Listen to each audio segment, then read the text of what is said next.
Because think about it. A government can pursue policies that deepen unemployment. It can allow insecurity to become part of everyday life. It can leave citizens uncertain about political succession. But unfortunately, some citizens still support governments when they do this. They continue voting for them and defending those policies that harm citizens in general. Some have become despondent and they say, that is how things are done. Or more specifically in Cameroon, on va faire comment. So tonight, we can take this conversation from the angle of Cameroon, where there is no clarity about succession. As Paul Biya moves out of the political scene, nothing is clear about who is going to take over, how that person is going to take over. Recently, the constitution was amended and the vice president has not been appointed. The question is, what we hear from the government now and Captain Effoudou's declarations recently, are they a plan by the current regime to distract Cameroonians from focusing on the succession plan and focus on something else? Then we move to South Africa, where anti-immigrant rhetoric had risen over the last few months, and many Africans have been chased out of South Africa. But the economic data comes back biting. Unemployment has risen tremendously. So were the immigrants actually responsible for the lack of jobs in South Africa? Or were South Africans simply blaming the wrong person? Still talking about South Africa, we have to look at the question the other way around. Cameroon and Nigeria produce high numbers of immigrants. Some of these immigrants are in South Africa, and some of them are being chased out of South Africa. Should the question therefore go back to the governments of Nigeria and Cameroon to question the policies they put in place to prevent immigration? Or are they intentionally creating immigrants from their own citizens? Let us move over to Nigeria, a country that has been described by every person as Africa's giant. Nigeria is unable to tackle its insecurity questions, kidnappings, terrorism, banditry. The government of Nigeria has made relations with the government of the United States to combat these. International relations are not a problem in themselves, but when Nigeria seems to depend entirely on the United States to combat its internal problems, there we have serious problems. Here is what I want us to take this conversation to tonight. I don't want us to sit here recounting the problems that Africa is facing. The harder question we're asking is, what do we do about it? What would success look like? How can Africa be transformed? These questions are important not only for my guest, but also for you who is watching us. Leave a comment telling us where you are watching from, the issues that concern you the most, and whom you think is responsible, and how you think these problems should be resolved. Share the live stream with your friends in your WhatsApp groups, in your Facebook groups. Invite your friends, your family, and others to join us and watch. These conversations are very important because we are looking for solutions, and we believe that your professional and diaspora networks can also help shape the conversation. If you want your comment to be read out loud and commented during the live stream, send us a message using the WhatsApp number that shall appear on your screen. Only text messages through WhatsApp, no calls. I am your host, Ngalim Bernard, and welcome to Africa's Uncomfortable Questions. Join me as I welcome my guests to this conversation. Thank you. We are sorry about the technical glitches that you've witnessed throughout the very first 10 or so minutes of this conversation tonight. Sometimes they're independent of our control, but I'm happy that the team I'm working with is bringing everything under control. Thank you so much for joining us. And I would like now to convene my guests so that we discuss these issues that you've heard, because they are of utmost importance to us as individuals and to us as a continent. Let me receive Mr. Martin Mabunga. He's a South African entrepreneur, and he is involved in the current movement in South Africa towards immigrants. His position is very clear, and he shall communicate that position to us during this conversation, because he has taken a stand, and his stand is his. It's for him to explain it to us and to defend it as much as he wishes to do. Mr. Stephen Mabunga, you're welcome to Africa's Uncomfortable Questions.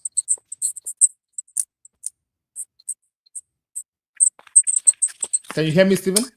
Hi, Bernard. Thank you so much for inviting me. Yes, I can.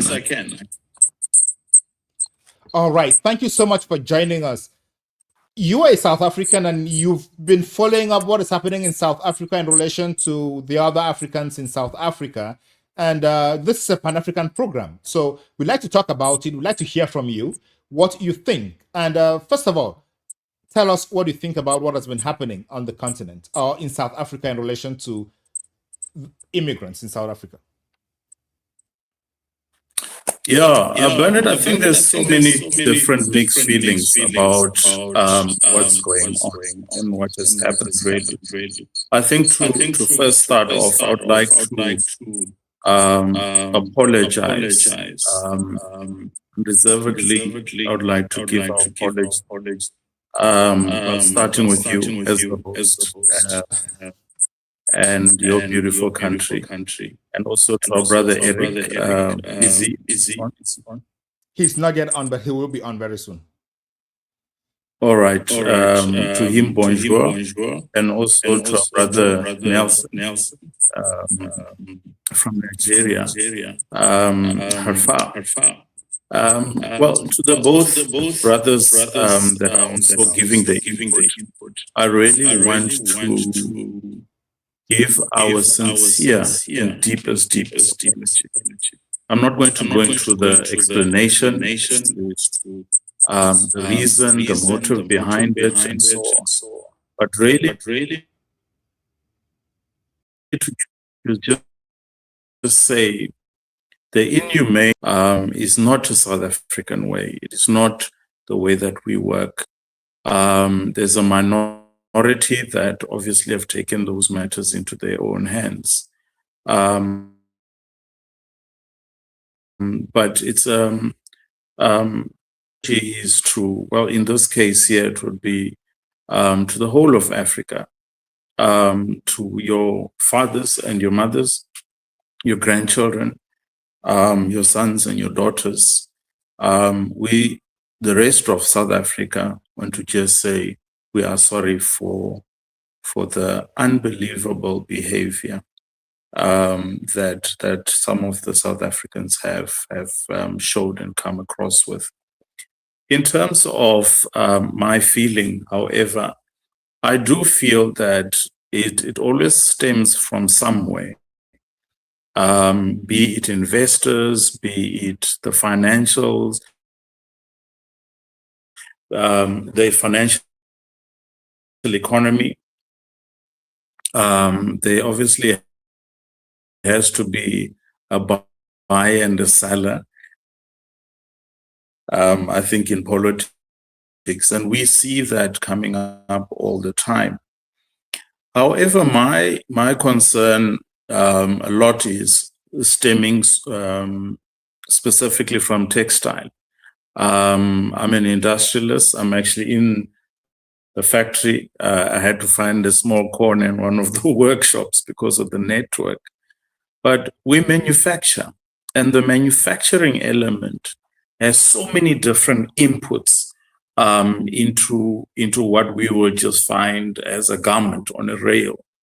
The fascinating part for me, however, is these inputs are from all different parts of the world.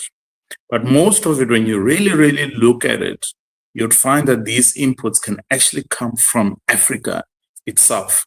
You could start off with, if you had to reverse engineer textile, you'd find that it comes all the way from the garment that I'm wearing, comes down all the way from yarn, and then comes from cotton. Cotton comes from the ground.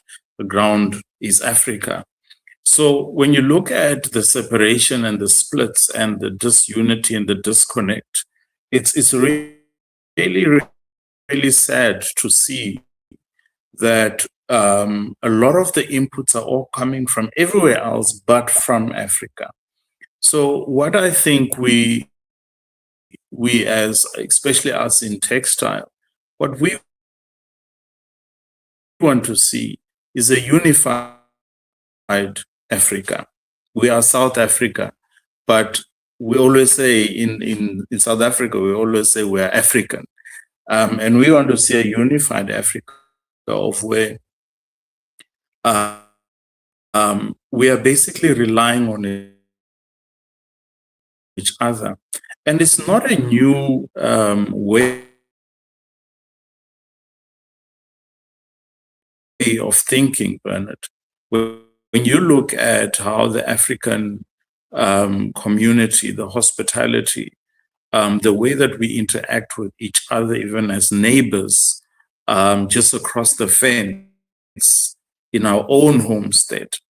Borrowing is not something that is not normal. It's actually, I was at home and I was just, my heart was so warmed when the neighbor just called my mom and said, there is a bag of spinach from my garden. And I thought to myself, how we've actually drifted away from our own culture.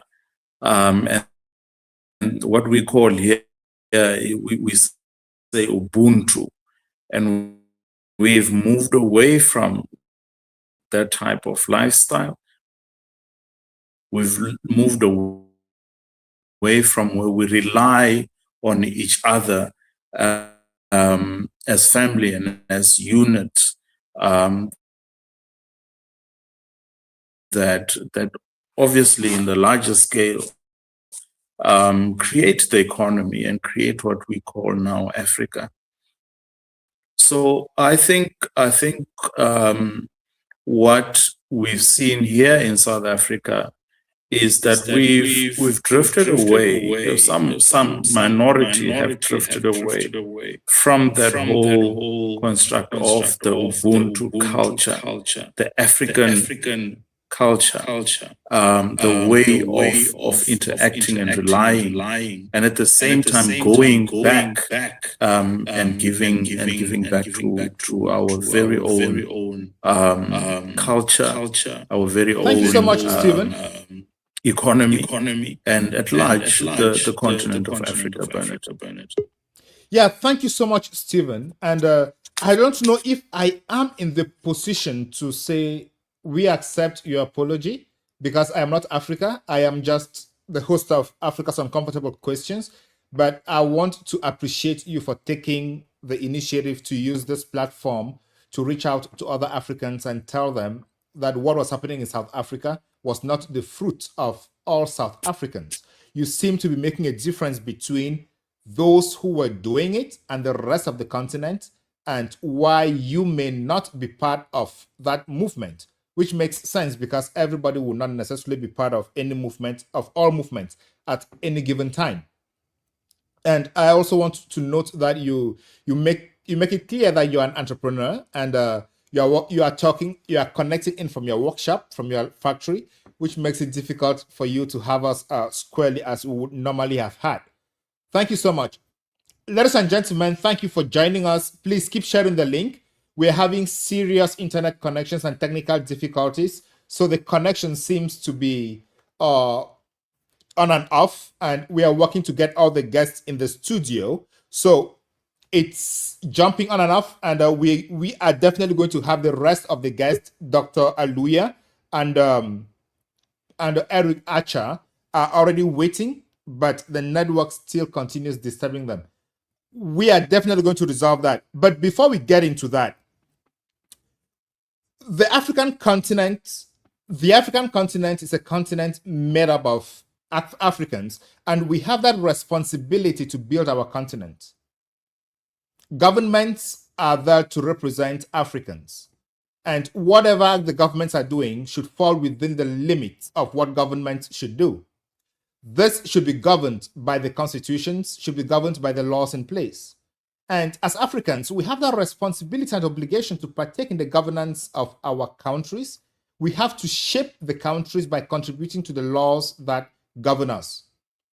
And when we see bad laws in the countries, when we see laws that are made to promote one person or one group of persons in the country, we should be watchful and point out the difficulties of such laws. If by happenstance, any of these laws tend to favor us as individuals or as a group within that country. And we support those laws because of the support or the benefits we gain from these bad laws or from the bad governance structure. We are simply encouraging bad governance. And if we encourage bad governance, the fruits of the bad governance definitely come back to bite us. They come back to bite us because we, the people, can never be exclusive. Let me give you an example. If because you are part of a government and the government gives you contracts and you know you are okay because you make money out of those contracts that you get because of individual connections with members of government, and other members of government or other people of your society who are not members of government cannot win those contracts, you think you are getting better at them or better than the other members of society, which in actual fact you are not, because the contracts you get, some of the contracts are also given to other people to construct, for example, roads. And when they do not construct the roads, you, your family, your friends, you're likely to have accidents on those roads also. I'm thinking about the road accident in Dikinimiki in Cameroon 2 days ago. About 16 people died on the spot because the quality of the road is poor. It could be you who is a government official, or it could be you and your family who is a contractor or a beneficiary of the government. What about hospitals? If the government doesn't construct good hospitals, you, the contractor, you, the friend of the politician, you can have other contracts, you will be good. But once you fall sick, once you get into an emergency, and you're taken to that same hospital that wasn't well equipped, simply because the money was shared out to friends, and the friends used the money in a particular way that could not build the country, you would bear the consequences. What about garbage on the streets of your capital city or your city? In as much as the money that should have been used to clean the city is not dedicated to cleaning the city, the stench, the bacteria, the germs from the piles of rubbish, garbage on the streets would also affect you. So at the end of the day, one bad policy affects everybody. Or when a government decides to manage the country so poorly to the extent that the only way people see as a solution to having an effective or meaningful participation in governance is through force, some people are killed, some people are forced out on exile, and violence begets violence. Violence destroys water sources, destroys food, destroys everything, meaning it comes back to bite you. So, what am I saying here? If you support a bad policy because the bad policy is favorable to you, you are inadvertently calling for that bad policy to affect you because you think at that material moment it is not going to affect you. Okay, let's switch over to South Africa. Over the last few weeks or months, there has been a violent chase to send African immigrants out of South Africa. Last week, a news report came out that South Africa's Labour Bureau has come out with a report indicating that unemployment has risen in the country. The rise in the unemployment rates simply showed that the problem in South Africa was not the immigrants. I am not in any way saying that immigration or illegal immigration should be supported. I am saying that when you favor or support policies that would not work to the benefit of the people, you are calling yourself to the slaughterhouse, literally put, or you are inviting a problem for yourself. So those who said the problem in South Africa were immigrants are surely asking different questions now. And that is why we are saying that Africa needs a different mentality. Africa needs to think beyond the victimhood, beyond always looking for the boogeyman or for the scapegoat to blame. We need to start thinking about building. If we identify a problem in our communities, how do we resolve those problems? Before I get to talk too much, let me welcome Dr. Nelson Aluya to Africa's Uncomfortable Questions. Doctor, you're welcome.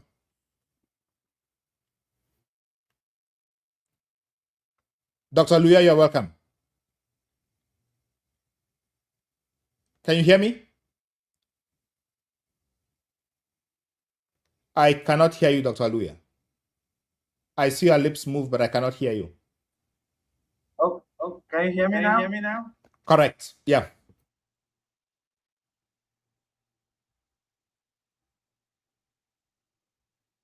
Can you hear me? Can you hear me? I can hear you very well.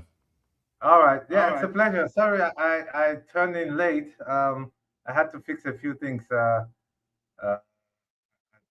as the job requires, you know. So I'm glad to be on, and I thank you for the opportunity again to once come on board and to speak on issues that concerns us as a people and the African continent. Thank you for being here, and thank you for saving lives at the same time. It's a difficult combination. Saving lives at work and saving lives through policy discussion. I believe that is a combination that is rare to have across the continent. Thank you so much for coming. Before I get on with you, let me bring Mr. Eric Archer, who is a Cameroonian, and he's part of this conversation today.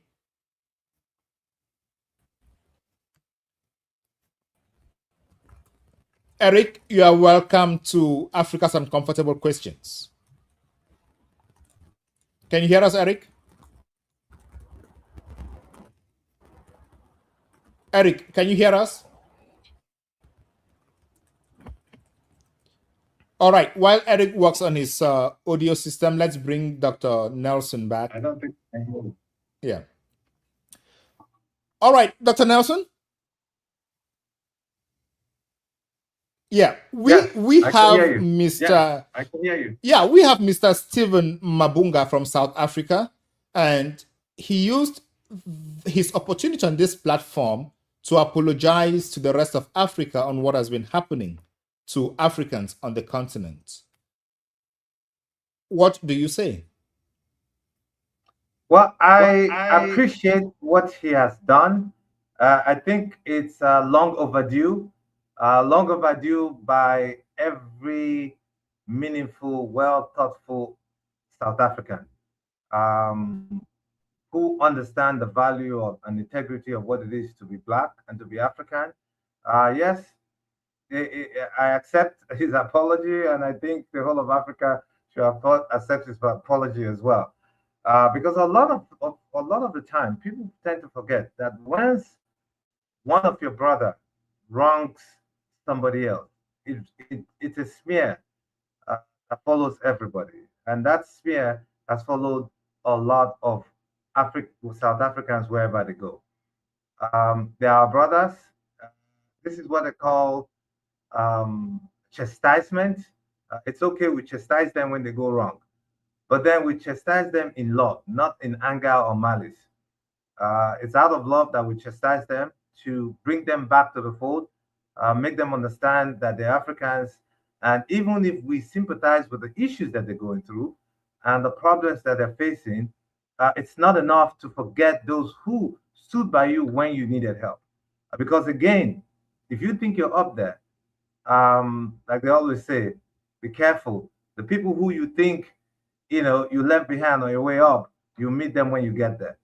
And that's the unfortunate truth, because they feel South Africa is a civilized society, enlightened society, and they're technologically savvy. So when people come to South Africa, they feel they should go back to their, you know, for lack of word, God-forsaken places.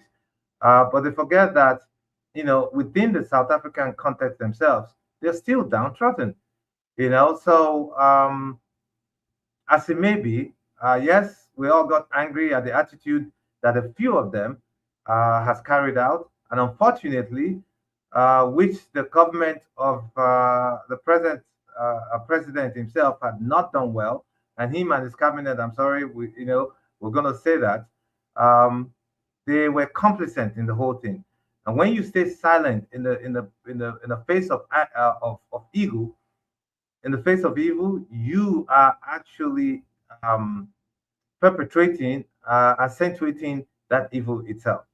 So I'm glad he apologized as a brother, as a king. I accept that apology, and I accept it on behalf of Nigeria. I accept it on behalf of Ghana. I accept it on behalf of Africa.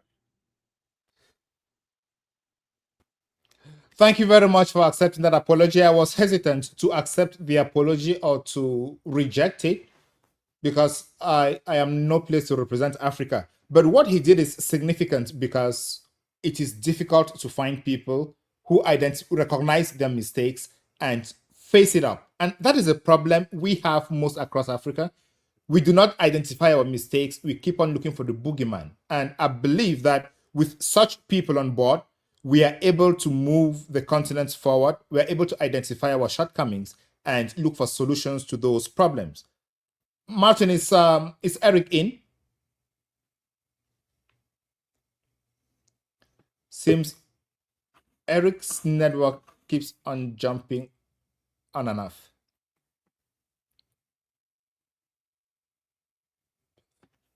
So while Eric is coming on, Dr. Aluya, while Eric is coming on, Dr. Aluya, let's talk about Nigeria and the relationships Nigeria is building with the United States. Over the last year or so, the Nigerian government and the United States government are working in serious collaboration to fight insecurity and terrorism in Nigeria. What are your impressions? Well, it's inevitable, and it's for the benefits or mutual benefits, not just for Nigeria but for the entire African continent. I mean, for the longest time, Nigeria carried the mantle of leadership within the continent, and they've always said, Nigeria is the giant of Africa, the most populous black nation on the earth. One time, and hopefully it will come back again. The country with the largest GDP and economy, bar none. So, and the U.S. is what? The biggest economy on earth, the most savvy economy, and the most technologically advanced country in the world.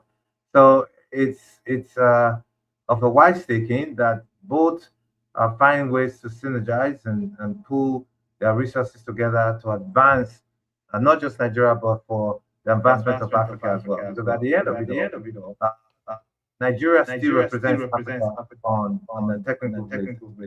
But beyond that, we must also understand that the total number of Nigerian diasporans in the United States exceeds any other African country. So, if you truly want to deal with Africa, then you must deal with Nigerians first. And Nigerians in the US, Dr. Aluya, right, Dr. Aluya, right, we are looking at the problem of Nigeria not being able to resolve its own security problems and relying on the United States for all these years. Does that send a positive message on Nigeria's governance? I am not only talking about this administration. From Goodluck Jonathan throughout till today, Nigeria has not been able to resolve its security problems. What is wrong? Well, it's a complex issue. It's not. What is making it complex? No, it is very complex. There are multiple dimensions to this. And unfortunately, there are internal factors that's contributed to where Nigeria is where it is today. And there are also external factors that's made Nigeria incapable of addressing its security matters. Internal factors, of course, the corruption, the ineptitude of the leaders, the inefficiency, and uncoordinated, ineffective approach towards those issues. We as a people, or Nigerians itself, have their own issues that they need to reconcile their tribal, ethnic, and religious connotations to this, to the point where if you want to attack, particular interest concerns on security matters, you hear other people flaring up and saying certain things and say, "Oh, you're killing more people, you're attacking more of these people, or whatever." However, security issues in Nigeria is a Nigerian issue. It's not a tribal issue. It's not a religious issue. It affects everybody from the north to the south, and we see what has taken place. So these are the internal issues. However, we also have the external issues as well, and it's not just the external issues that borders just within Nigeria, but you can see what's happening within the Sahel and beyond the Sahel as well. Look, there are people who from the ISWAP to Boko Haram to the unknown government and all that, they're guns coming into Nigeria. Where are they coming from? Who's supplying those guns? Right? And what's the narrative that they're carrying so that they justify the things that they're doing? Now, we also have issues of trade and mining, right? Rare minerals. We see what's happening where external influences and powers and influences and conglomerates are pushing down on issues that make Nigeria difficult to handle security issues. They are perpetrating those factors and because they want their economic benefits from what they need to get out of Nigeria. And it's not just Nigeria alone, like I said, within the Sahel region. So it's a big, complex issues. And for us to address those issues, one, we as a people, as Nigeria, we must, again, I take it in two ways. There's a two-pronged approach to this, where there's what they call the internal reconciliation and strategy formation, meaning we as a people must resolve our internal issues within us, our tribal issues, our ethnic issues, our religious issues, resolve those issues first, come up with a strategy that benefits us as a people, putting primarily the interests of the average Nigerian and the economy of Nigeria. And beyond them, we need strategies that will take outside to address what I call the second aspect of it, which is the external affiliation and external association. So because we have people who are affiliated with us, whose interests are our interests. Because what's happening in Ghana, what's happening in Cameroon, in Niger, with the insurgency and ISWAP and all that, also affect even the Cameroons. Affect them is affecting us too. And what's affecting Nigeria is also affecting Cameroon, affecting Niger and Chad. So that's where the external association and affiliation needs to come in. Now the associational aspect of it is, look, there are people who, let's say the Chinese or the French or the Americans, whose interests within the country benefits them. Let's identify what the interests are. We come up with our own interests and say, listen, this is what we want, this is what you want as well. All right, fine. We come to the table, we negotiate. We give you what you want, you give us what we want. If we need weapons to fight the insurgency and Boko Haram, all right, fine. What do you want in response to that? It's a mutual gentleman's agreement. It's not based on emotions. No, this has gone beyond emotions. We go down to the nitty-gritty of the economics of it, and that's how we begin to address issues when it comes to the insecurity. Again, Dr. Nelson, let me hold you there. Do you think all these considerations have not been put on the table for the last 20 or so years? Well, I'll tell you this. What is the behind it? Have we truly been here when we approach these issues? I just gave you two forms: the internal reconciliation and strategy formation. How much of the reconciliations have been done with successive governments? How much of it? You understand? And that internal reconciliation that I'm talking about, not just tribal, ethnic, or whatever, there are economic issues as well. There are issues of unemployment, youth engagement. All of those are internal reconciliation issues that we need to reconcile.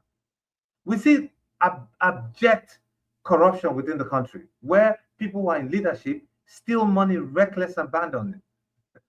Money being disappeared. You understand? So if we don't begin to reconcile these issues, then we're not sincere.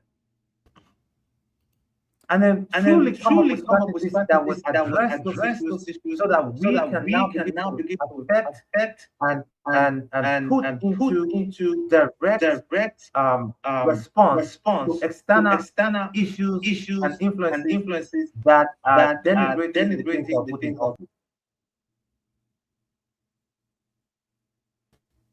Let us look at this from another perspective. The United States government has been on President Tinubu's throat to stop the attacks recently. President Trump called it the Christian genocide. Let's not go into the semantics of it.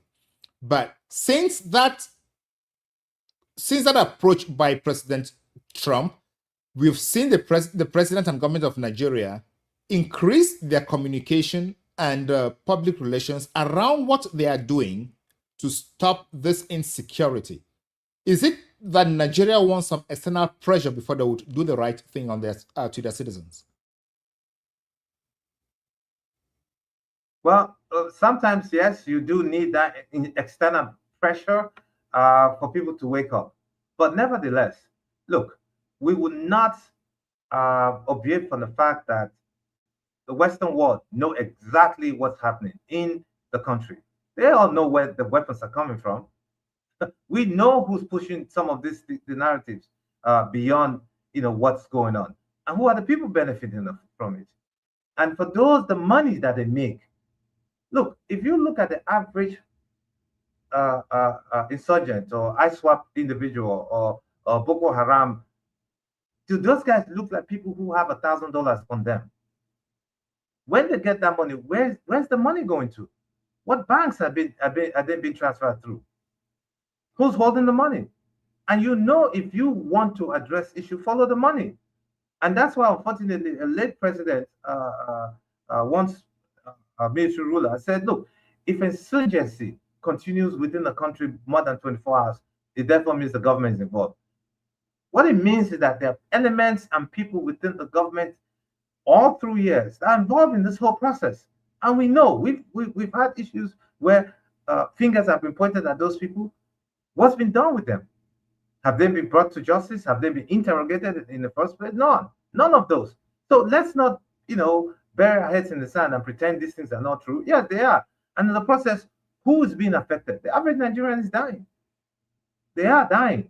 And until we begin to take responsibility as leaders within the country for the deaths of Nigeria and value the average life of a Nigerian, then we're not serious. Now, when you talked about the engagement of the United States government, in all sincerity, this current government has explored all the avenues available. I know one time, I think it was 9 million that was put in the hands of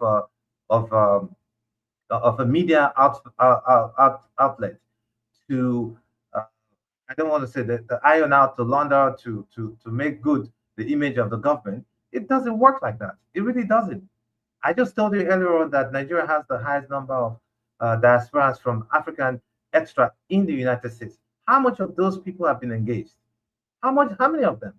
Has the government called some strategic people and say, you know what, let's sit down, let's see how we can truly settle this issue, because my people are dying. Until those in power and those in government with the wherewithal and the power, the integrity to address the loss of lives within Nigeria, then it's a total waste of time. And I just feel they're not serious.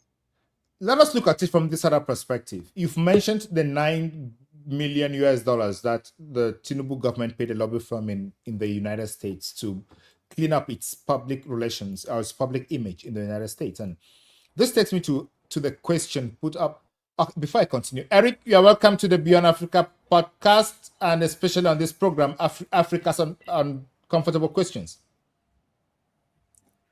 Thank you.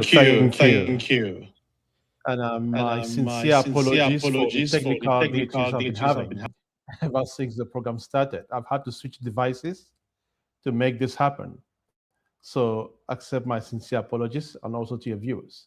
I don't know how the view looks at the moment. I've had to switch devices, so I have no clue if the thing is well set up or anything. I had to join the program. So.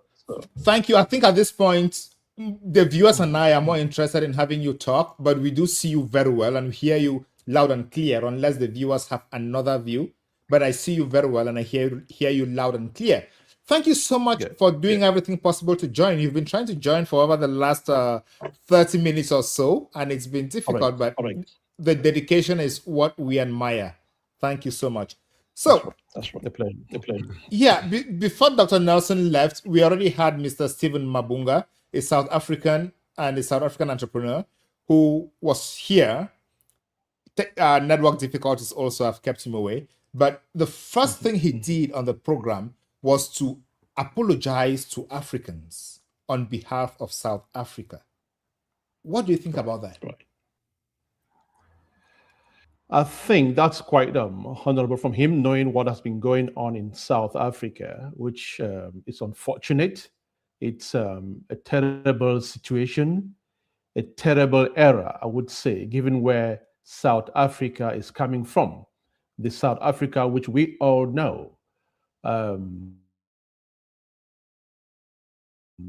I have engaged with a few South African activists, even including the very, I don't know if I should say, popular Jacinta, who seems to be at the helm of this movement. And it hasn't been a good experience. And to think that the political structure in South Africa has been unable to deal with this situation, as everyone would expect, even adds more pain to what we are experiencing. Because the reality, yes, he may be apologizing as an individual, which is accepted, but I think the issue here is bigger than him alone apologizing. It's a systemic failure from the part of the South African government for political reasons. It's unfortunate to see a whole great South Africa and the position they held in Africa as one of those powerhouses and one of those countries that the rest of Africa could turn to, behaving the way they did for political gimmicks, because there's no other way to explain their behavior, explain their response to this unfortunate xenophobic movement. They've been muted, or in some cases, played along with the activists for political gains, which again is very unfortunate. Apologies accepted from my fellow brother, but the issues here, as we all know, are bigger than a simple apology from an individual. Yeah, you mentioned the difficulty in understanding how or why the South African government would have let this fly. But we are at a point where some would argue it's a freedom of speech to express what they think. And those of us from some African countries think that our governments don't let us express our minds. Do you think the South African government is still wrong for not stopping people to express their minds as they want? Bernard, I think the issue here is way more than the freedom of speech or freedom to express their minds. They are not being stopped. No one, to the best of my knowledge, is stopping anyone in South Africa from expressing their minds. The issue is the way they are going about it and the government response to that situation. South Africa has a system which until now we believe worked. They had an immigration system which we believe worked. They had laws which we believe until now were working. So to have allowed a handful of individuals take on a system and be implementing immigration rules while the government stood by and watched is what everyone is finding it difficult to understand. It is not promoting or encouraging the freedom to express mind. It's way beyond that. We've seen terrible images emerging from South Africa. We've seen people killed, mobbed. We've seen jungle justice. We've seen how businesses are ruined. Businesses that individuals who've spent years in South Africa, hard-working foreign nationals, without the support of the government, have privately built businesses over generations, to see those businesses being ruined by a handful of individuals in the name of trying to fix South Africa is very worrying. It's very troubling. Thank you for your perspective on this. And we record that, and we would like to have a deeper conversation, especially when somebody from South Africa is here, so we can hear from both sides in the entirety. But before you joined, we were already talking about the situation in Nigeria, and let me just come straight to you and ask this question. The Nigerian government seems to be relying on the United States government for morale and for support to tackle the insecurity issues in Nigeria.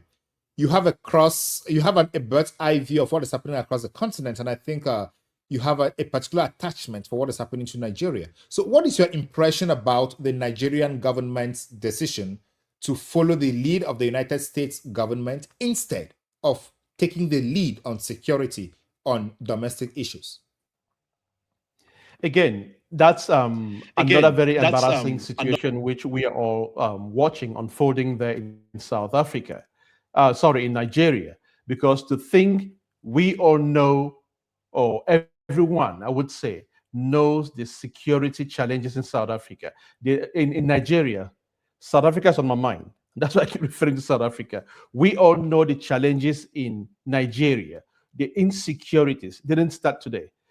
The source of these insecurities are things that the Nigerian government understand, and over the years have failed to tackle it from the roots. When Tinubu took over the government, the world, Nigerians, thought the story was going to be different because he gave the perception that one of his primary or core foundations of his government will be to tackle the insecurity in Nigeria. Now, years down the line, since he became president, nothing seems to have changed. It seems to have only gotten worse, because when we look at the rate of kidnappings and taking of hostages of people, it seems to be getting worse in our eyes.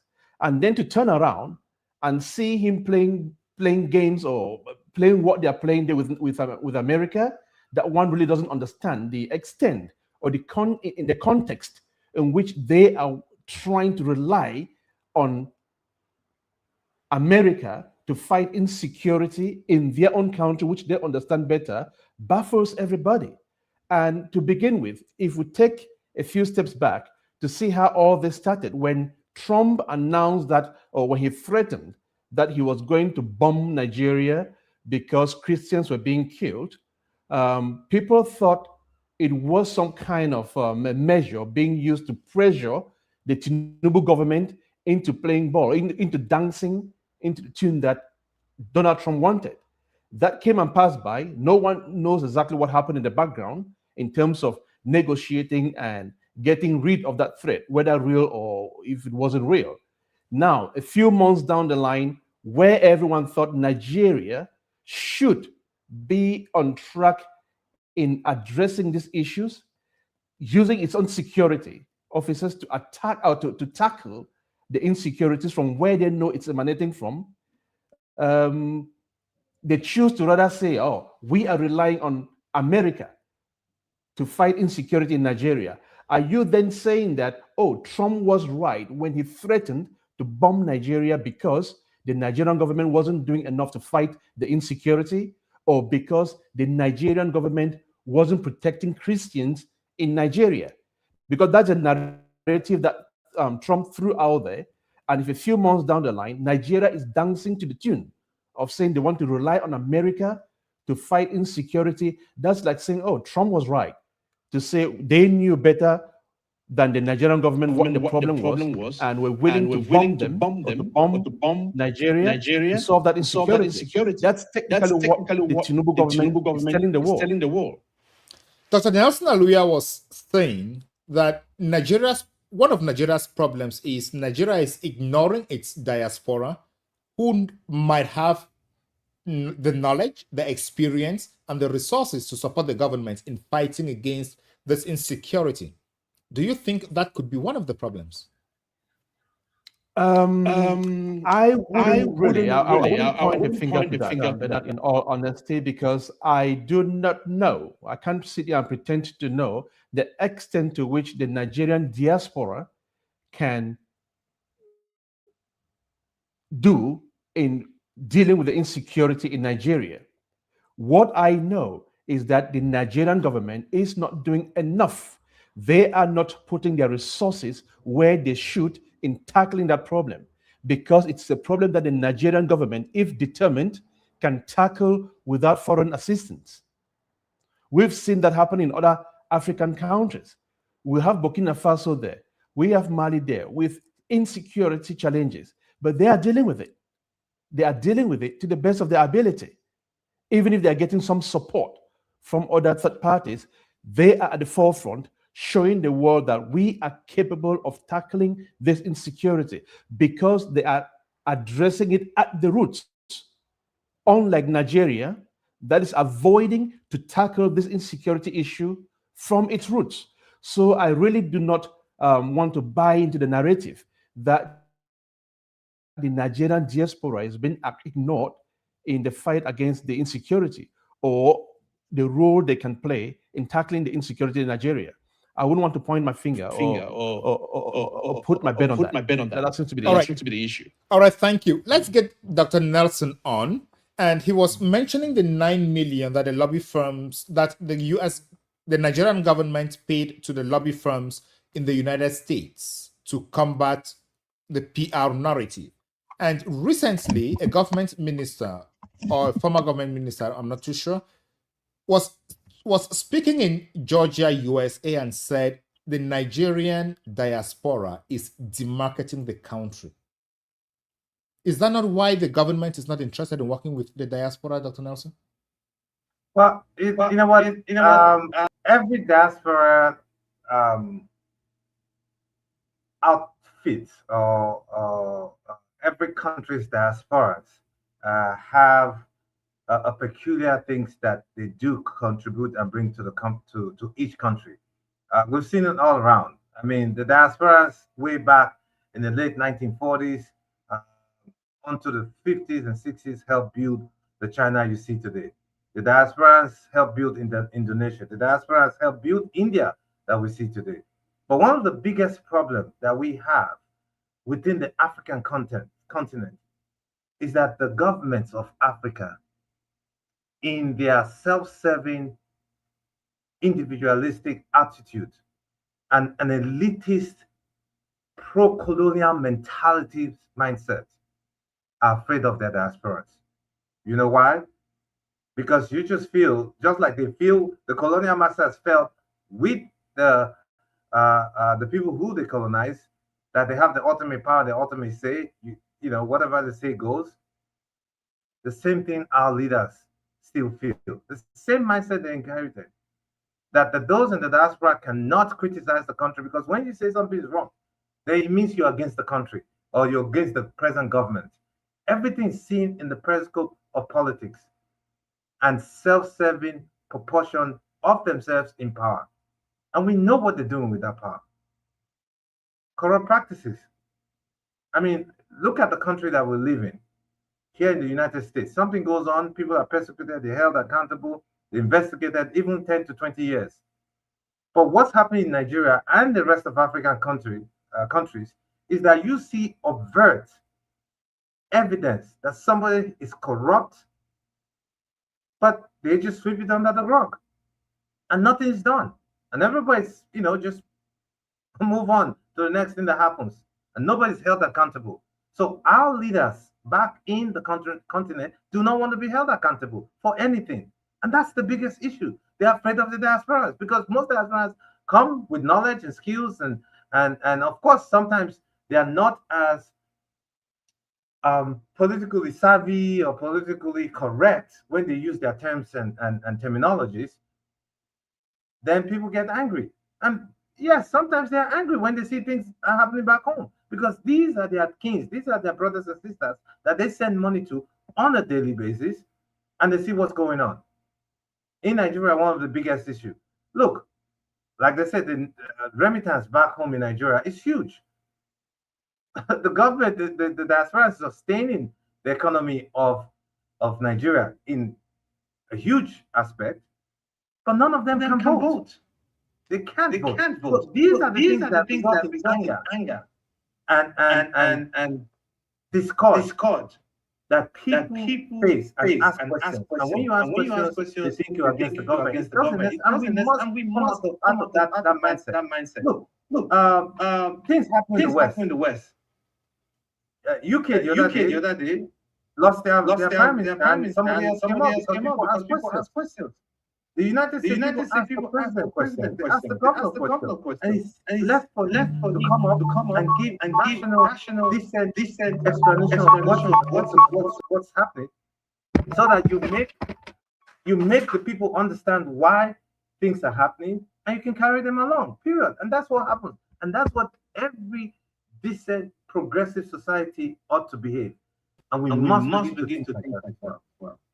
But when we look at what is happening, are you saying that the government is expressly refusing to coordinate with the diaspora, or the diaspora is not requesting to collaborate with the government?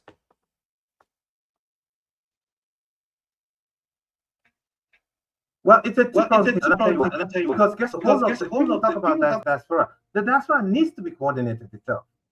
You understand? It needs to be coordinated. Those in the diaspora need to cross your T's and dot their I's. Because unfortunately, the mindset, look, the president, the government of, what's his name now? The former general who became Obasanjo, Olusegun Obasanjo, created NIDO, the Nigerian Diaspora Organization. And the intent for that organization was to, have a coordinated, collaborative effort within the government in the country and those in the diaspora for coordinated, seamless function, where people will contribute directly or indirectly to the things that are happening. But then unfortunately, that was hijacked. It was hijacked a long time. And people just went around and pursued their own self-centered interests, and there was a whole lot of infighting. And those who seek to hold on to power still till today say, oh, the NIDO is the only government, registered or recognized entity in the diaspora that will do something, because they're power drunk and they want to pursue, a power agenda. Unfortunately, what's the outcome? And then even within the country, I'm sure they've made some effort in addressing some issues, but it never came to fruition. Because again, the funds that ought to be put into the diaspora network, or the diaspora entity, or the government diaspora formulation has not truly been done. And if you engage those, if they tell you they don't have the money to do the things they need to do, and which is a fact. So it's a two-way thing. Those in the diaspora need to organize themselves. They need to organize and see exactly what they want, and truly know how to engage the government in a mature, decent, purposeful, and intentional manner. And of course, the government will listen to you. But guess what? If the government can listen to you, find ways to vote people into power, those who will listen to you. If they're asking for the ability to vote, guess what? If you see somebody who is in government, who's not allowing you guys to vote, or is in the parliament opposing you for the resolution to be able to vote, they identify those people who are there and then raise people against them and let them primary them so that they can come back to the legislative office. So that's what happens here in civilized societies, where interest groups will push their agenda. We must learn to organize and push our agenda that are progressive for the nation and not just for selfish interest. Thank you, Dr. Nelson. Let's hear from Eric, because your argument seems to center on the fact that the citizens can play a better role by self-coordinating to push their agenda and their vision through politics. So, Eric, when you hear these arguments from Dr. Nelson, are you of the opinion that the Nigerian diaspora needs to organize itself and influence political proceedings back home? Yes, I would. I can't disagree with what Dr. Nelson is saying there. But before I even get into that conversation, let me just rephrase something here so that I'm not misquoted. When I put back on the role the Nigerian diaspora can contribute or can play in solving the insecurity in Nigeria, it was basically centered on the fact that that job or that task should be that of the government. The diaspora, the Nigerian diaspora, really, in all honesty, have little to do here in fighting insecurity.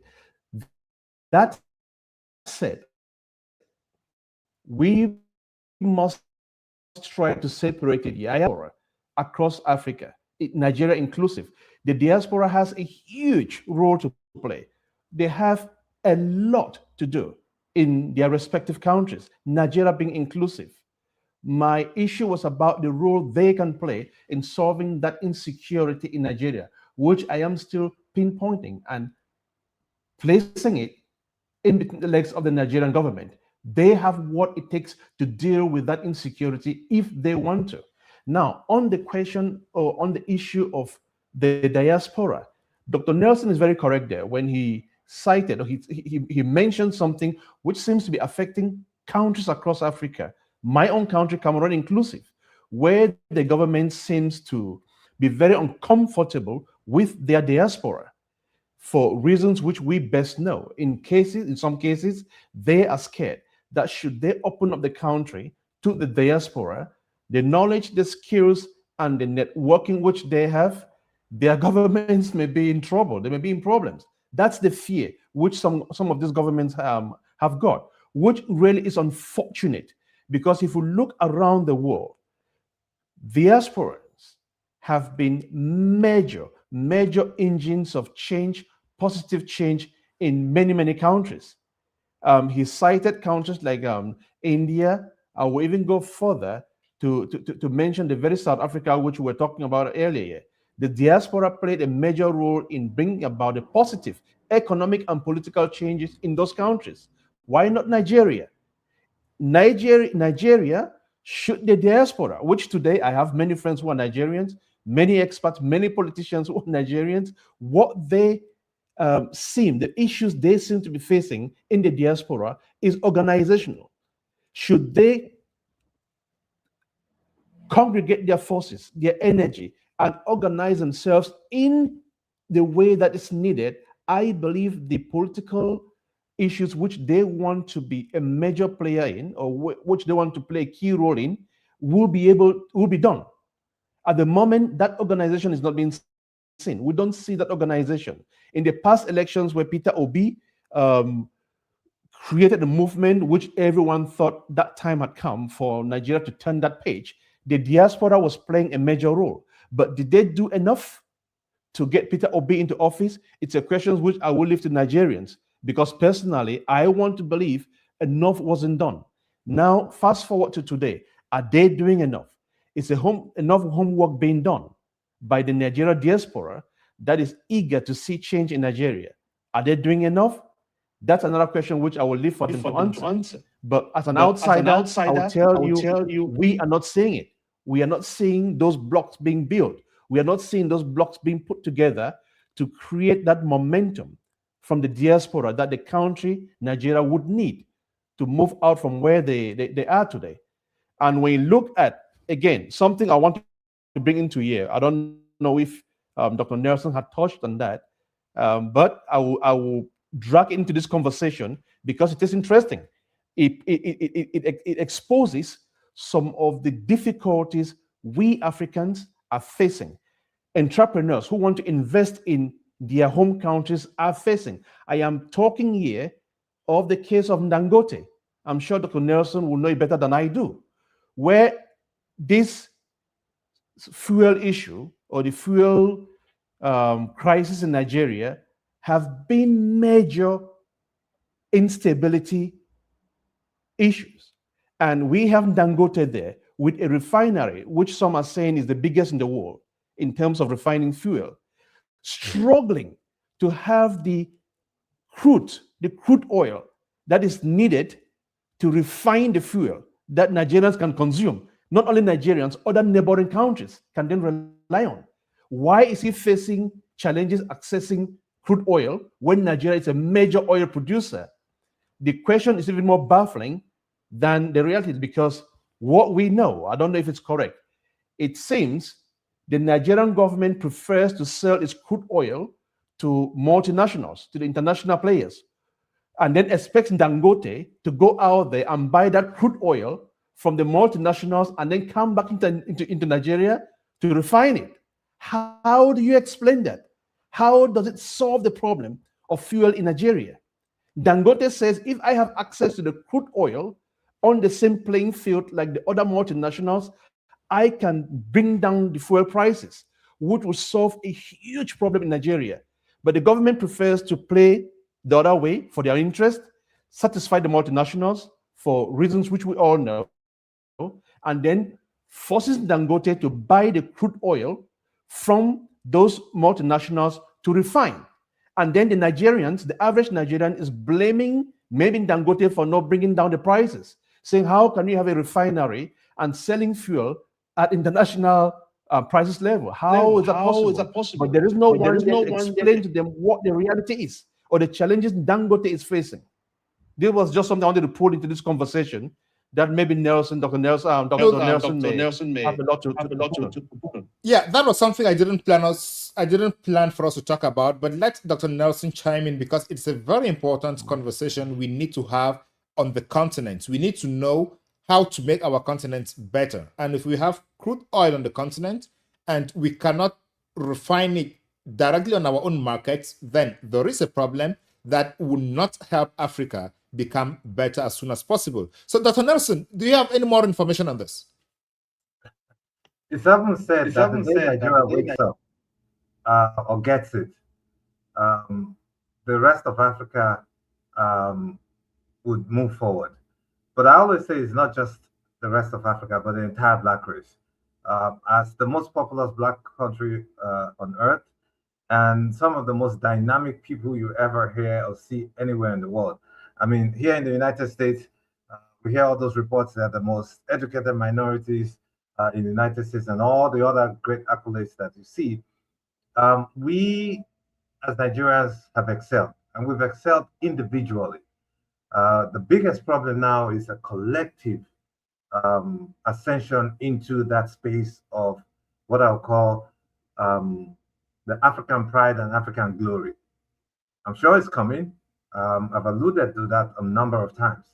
However, I always look back in history and look at where we come from and how and why we are where we are today. I've said it a couple of times that Nigeria became wealthy before it became wise. I'll say it again. Nigeria became wealthy before it became wise. Because we discovered oil very early at the beginning of the fight for independence and all through independence. Nigeria got so wealthy to the point where, you know, a former head of state was said to have said Nigeria has so much money that we don't know what to do with it. Yeah, but we did a lot. We did, you know, to help push the liberation of the freedom of African, political freedom of African and African nations. We inspired others to do great things. We helped solve the problems in Liberia and Sierra Leone and all the other things in South Africa and Zimbabwe and all the fight, liberation fight for political freedom. However, if you looked at the people who led Nigeria at that time, they were very young. They were very young. How wise were they? Seriously, how intellectually sound in international and global policies and politics? How? And unfortunately, a lot of them were of the military extract as well, right? And, you know, at that point in time, these were people who were just unctioned into taking spaces that the colonial masters left behind. And so they were not truly vast with international diplomacy, economic outcomes, and nowhere without. Honestly, we need to be, if we're going to talk about the hard truths and hard facts, these are some of these we must begin to look back. You look back on where you're coming from, where you are, so that you take the next step and teach those who are coming behind you. These are the mistakes that we made, and so that we don't make those same mistakes again. But Fine, this is where we are. And if you look back again, a lot of the time, progress within the Nigerian structure, and not just Nigerian structure, political structure and economic structure, not just Nigeria, but the whole of the continent and the whole of the Black race actually was truncated intentionally by people who had a purpose for control and the need to control resources. So when they gave us political freedom in the 1960s, what they did not allow to have is political economic liberation. We don't control our resources. And that's why we didn't get it from the beginning. So if our people were wise at that point in time with the wealth that they had, they could have created structures that today would lead on to a point where we will be one of the most developed countries on earth. Period. Well, other people, are picking it up now. China picking it up. But India picking it up. Nigeria will come. Yeah, but the question here now, the question here is about the Dangote refinery, their capability to refine crude oil or to access crude oil on the Nigerian market. Yes. I'm sorry, I think a little wrong about it, but I'll tell you this. If the government would not sit up to truly do the needful, to push the agenda of an intellectually sound and brilliant set of people, guess what? Others will be raised to do that. And thank God, Dangote has been raised to do that. And I'll say it again, thank God, Dangote has been raised to do that. Because look, the gods of Africa, the gods of Nigeria, and our ancestors spoke, and they continue to speak. And they will raise new leaders, both economically and politically, who will raise other new leaders to a point where our present structure of governance will become relevant. Because we inherited a process and procedure from political leaders who had no intention for us to progress. And that's structures of what? Of colonial masters. They never left, even if they gave you that, they never really did. But in all sincerity, do you blame them? No, you don't. Because they really depend on you. They depend on your resources for them to continue to do the things they need to do, make it cheaper and safer for their individuals. So that they have electricity 24/7 in their country, pipe on water, the technology to push, things, faster railroads and all that. So coming to what we're saying, yes, Dangote, with all what he's done, nothing good comes easy. Because guess what? He has to, and he has faced undue resistance. And I watched him talk the other day. It was difficult to build the refinery in Nigeria, but he's built a refinery in Kenya. He's going to start. But what he said that he's learned his lessons, he knows who his friends are, who his enemies are, and he now knows the terrain and how to navigate it. So it'll be cheaper, faster, and better. What's he going to do in Kenya? It looks like the problem is not only about building the refinery. It is what happens after building the refinery. Access to the crude oil to refine. He does not have that access in Nigeria. He needs to rebuy from the international market because the Nigerian government is selling at the international market. Well, you know why? Because they have oil wells that have been given to individuals, friends, and families for the last 40 years. And those individuals refuse to replenish those oil wells. Of course, power is now given, power is taken. And nobody will willfully relinquish power, even economic or political power. So that's the issue that he's having. So, but again, whether they like it or not, he has made progress. He has made progress beyond what no other Nigerian has done, no other African has done. But guess what? The people who are sitting and watching that, they will take the template. And what I would say to him, Dangote, what you built and what you've done, find ways to replicate it. Because if you do, replicate that. I understand that every entrepreneur wants absolute control and absolute, power over what they need to do. But guess what? If you're alone, it becomes easy for them to bring you down. What you need to do is replicate and build younger ones who will take positions so that it becomes really difficult to take you down. And that's how we must begin to build our structure. So, yes, the access to oil or crude oil is hard, it's difficult because people have they've been bequeathed, I'll use the word, for lack of better explanation, oil wells that belongs to the people. And someday the people will rise up and say, you know what, enough is enough. But hopefully we do it dutifully, intelligently, and wisely. Thank you so much, Dr. Aluya. Thank you so much for that. I don't know if Eric has any clarification or any other points you wanted to make about this topic, or a question for Dr. Nelson regarding this. Yeah, do you have any? Yes. Eric?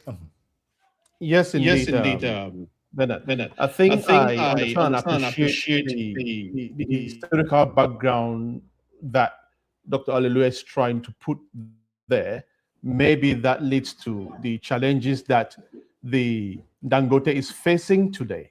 But the problem here is way beyond, it's way more than that, because what I was trying to refer to, or what I was referring to there, is the situation where we have the Dangote business or the conglomerate ready to refine oil with what they have, the refinery that they've constructed, but it's unable to do so because they cannot, or they haven't had access to the crude oil. The government sells this crude oil to the multinationals, and expects him to buy this oil from there to refine. And that's where the problem is. And this is what I wanted Dr. Aluya to maybe expatiate on that. I think, thank you. I think Dr. Aluya kind of spoke about that to the extent that the oil wells had already been given out in auction to different business people, and they're not ready to relinquish it. Is that a good summary of what he said, Dr. Aluya? Well, to a large extent, yes. And you need to also understand that the oil business is a very deep and complex business. And people, it's almost like a cutthroat business as well. And there are internal factors and external factors. If you have a relationship with people who you built outside the country for a long time, and they are desperate for what you want you have, let's say the Chinese want to buy the same oil at $120 per barrel, and meanwhile Dangote wants to buy it for 80 because that's what the market value is. Of course, you're going to sell to people who are outside, and that's why we have a whole lot of black market sales that have been going on. And unfortunately, until the government takes decisive steps that would regularize and truly pay attention to the amount of oil that Nigeria produces, where it's coming from, how it's coming from, how much it's coming from, where it's going, to what source and what routes it's coming out from, then we're not serious. Look, the Saudis do that. They produce some of the highest amount of oil in the world, but they have a panel, a platform that determines every drop of oil that comes out of their ground, and they know where it's going to. You understand? And we must begin to do that in the country as well, so that we create an equal playing field for everybody, including Aliko Dangote, for the work he's done. And remember, there's issue of jealousy as well. And he has people who are outside the country who are willing to thwart his efforts because they don't want to see that refinery function. And they have collaborators within the country who also have that same idea. So he's here. He's a businessman. He's savvy enough. And he's building one in Kenya. I'm sure down the road he'll build one somewhere else, another African country, where you have access to some of these things, where people are decent enough and have the integrity and decency to know that when one of your brother has shown progress and done well, actively with actions, you need to support that individual. Absolutely. And let's get this last question on Nigeria, then we switch to talk about Cameroon. Over the last week, Davido, the musician, put out a post on X, and he told President Trump to come intervene or to ensure that the Nigerian government respects its own laws and respects electoral practices so that elections are free and fair in Nigeria. This takes me back to the question we asked about relying on the United States for security partnership.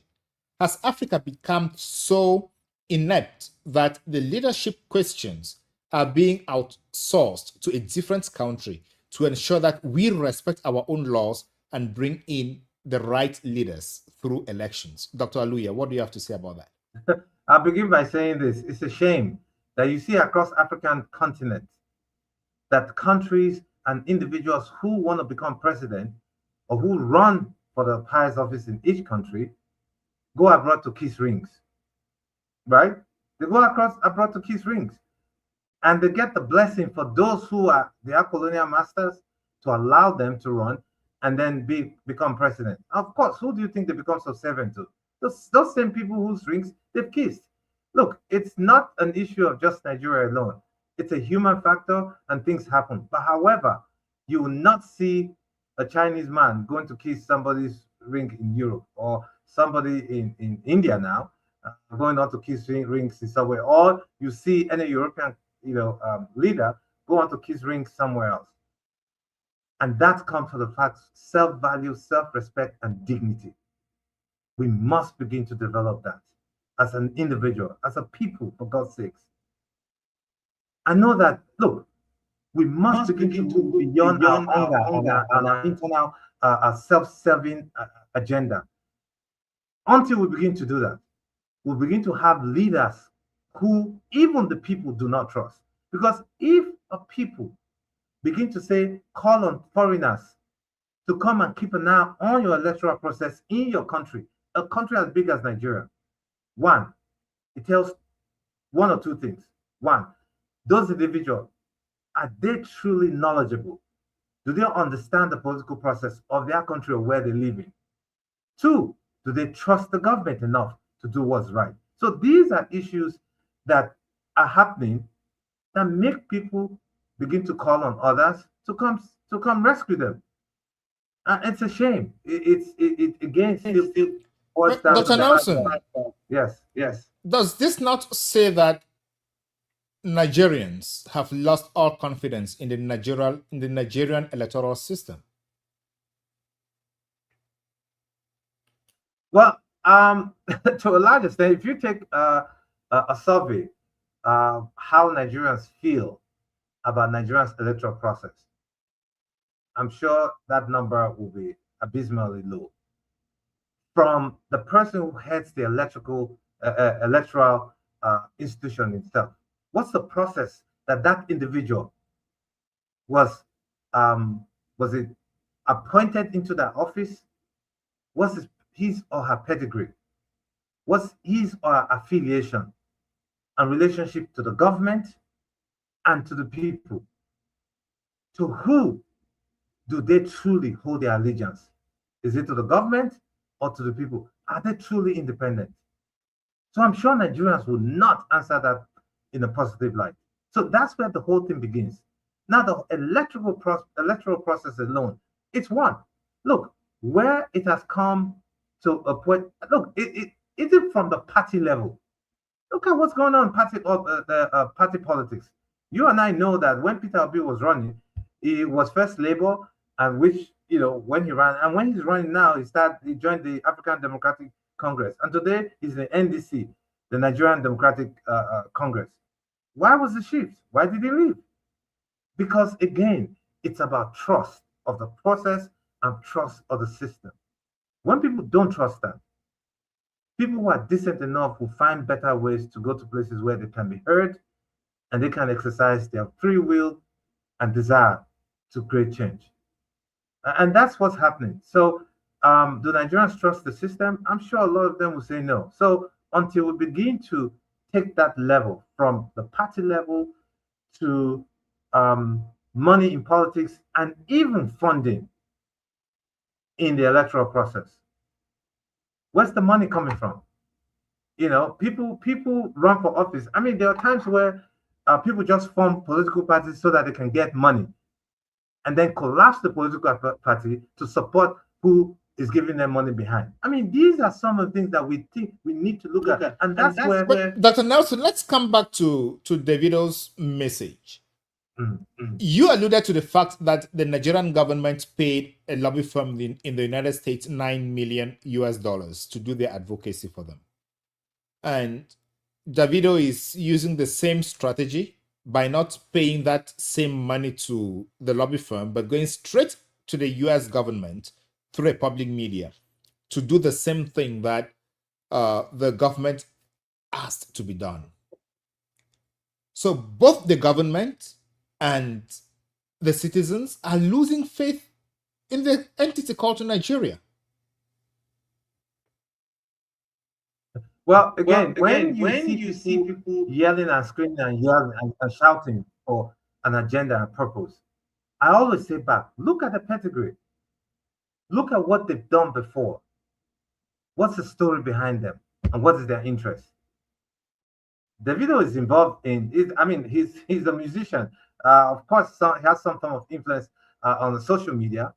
However, how much other times have he said much about the political system in Nigeria? Maybe he has, and I haven't heard them.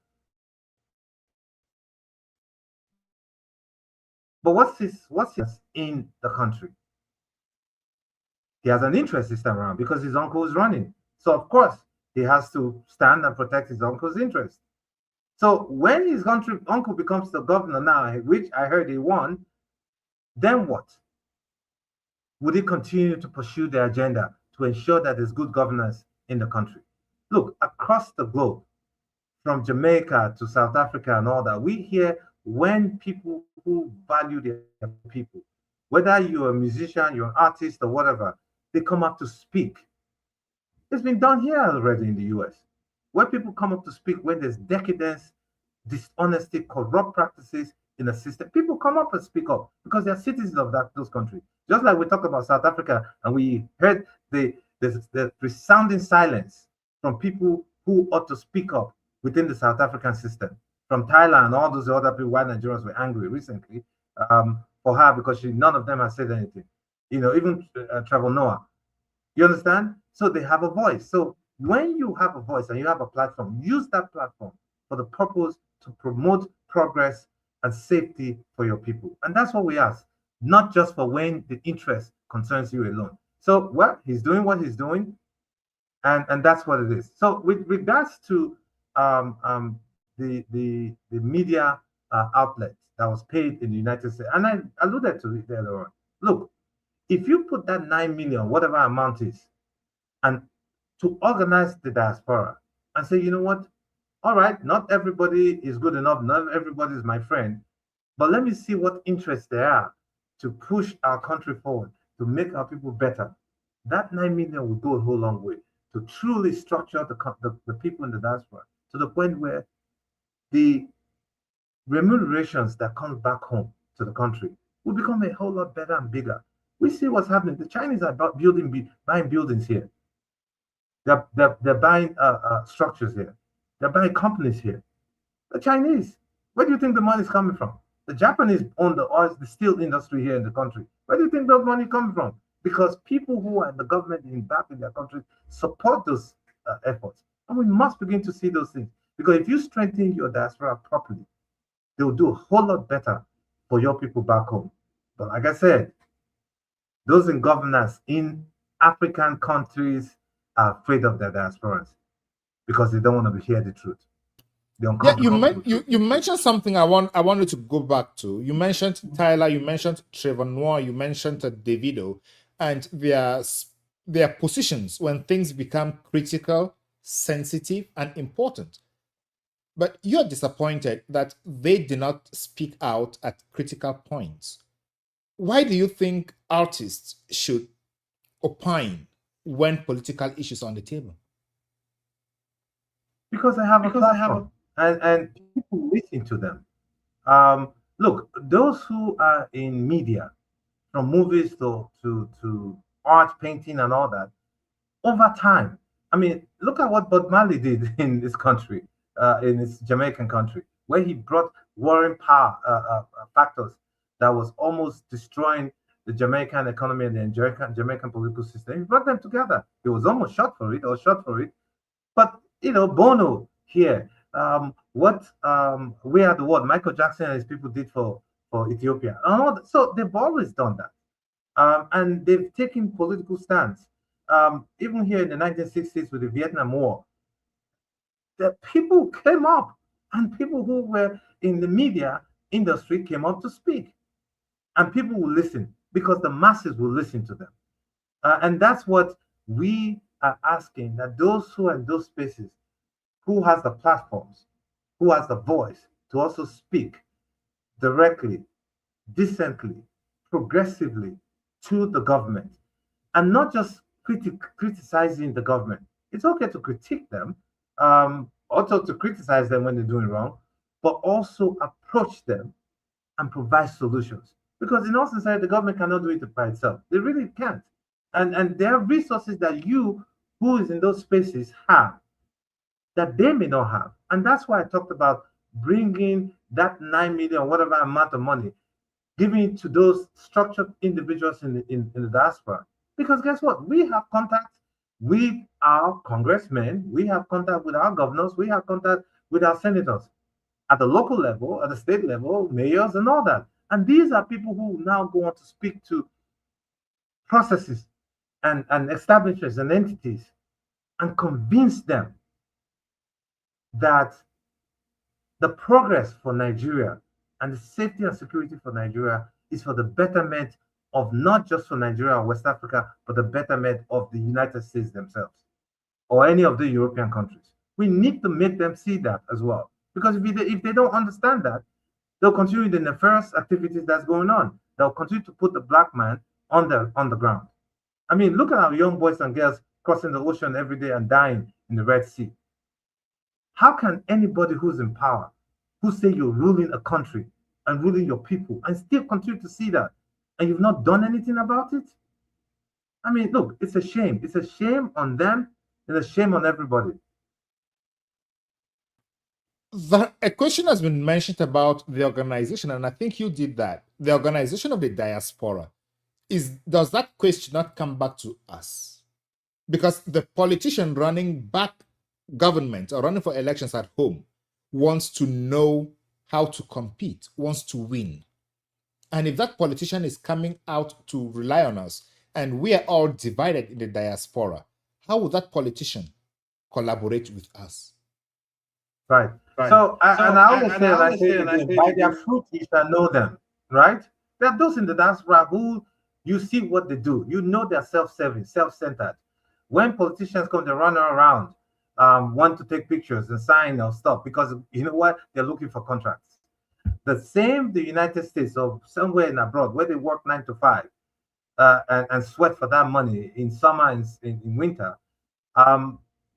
You hear them say, oh, it's easy to make money in Nigeria. You make a whole lot of money in Nigeria. But Nigeria is not that wealthy compared to the United States where you are. Why are you not making that money in Nigeria, in the United States? Because there are laws, there are rules and regulations that you must follow. Unfortunately, people want to circumvent those things back home because all the people who are back home circumvent the same thing. And they want to go home and they make money. And that's why a lot of people who left the diaspora and went back home, you find that they're almost even as bad as those who were there initially. And they're even worse because now they come with the skills and the knowledge to be effectively deceptive. So when the diasporas come together, we must begin to identify who they are. What's your track record? What have you done to show that we can trust you? Because like I always tell people this, there are two things I look for somebody if I want to do business with them. Do you have the trust? Do you have the capacity? Can I trust you to do the things you say you're going to do? Would you be effective? Would you be sincere? Do you have integrity to do that? And then the next is capacity. Do you have the capacity to do the things you say you're going to do? So in as much as you say this, you can have 10, 15, 20% trust capacity, but trust to be 100%. You understand? And these are some of the things we must begin to identify those. Look, change often comes, but by the determined will of a selected few. I'll say it again. Change often comes, but by the determined will of a selected few. So those who create that change, that would revolutionize the mindset of our people, make us progressive, they must identify themselves and pull their resources together and begin to fly. And like they say, best of the same feather what? Congregates together. And that's how they must approach this. Let me bring Eric on and talking about the diasporan equation. There's a lot of mud talking about them because there is no way we can have a homogeneous diaspora. But if we are looking at the question of how the diaspora should contribute to the development of the continent or of their various countries, development and progress should be looking towards the same direction. So why would the diaspora always have many different opinions and never come together in essence to develop, to contribute to the development of the continent and the individual country? The answer to that question, Bernard, is simple.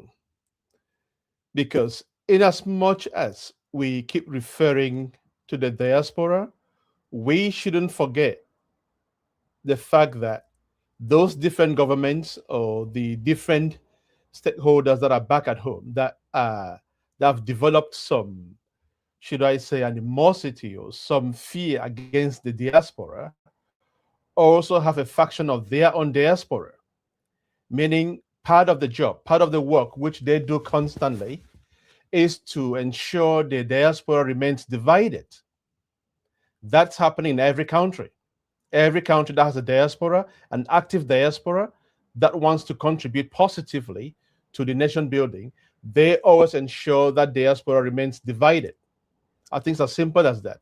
And with that mindset, it becomes difficult to have a diaspora with one agenda, because within that diaspora, there are factions that truly wants to see things change for the good. There are factions that are sponsored by the regime to ensure continuity and the longevity of those regimes in place. That's why you can have a unified front in the diaspora. And I believe the diasporans today in different countries are aware of that, and they know how to address those challenges by making sure they identify and know those who truly want to see their countries move forward from those who want to be there to support regimes to remain in place with the benefits or the little benefits they are getting. Thank you so much. Ladies and gentlemen, thank you for joining us and thank you for watching Africa's Uncomfortable Questions.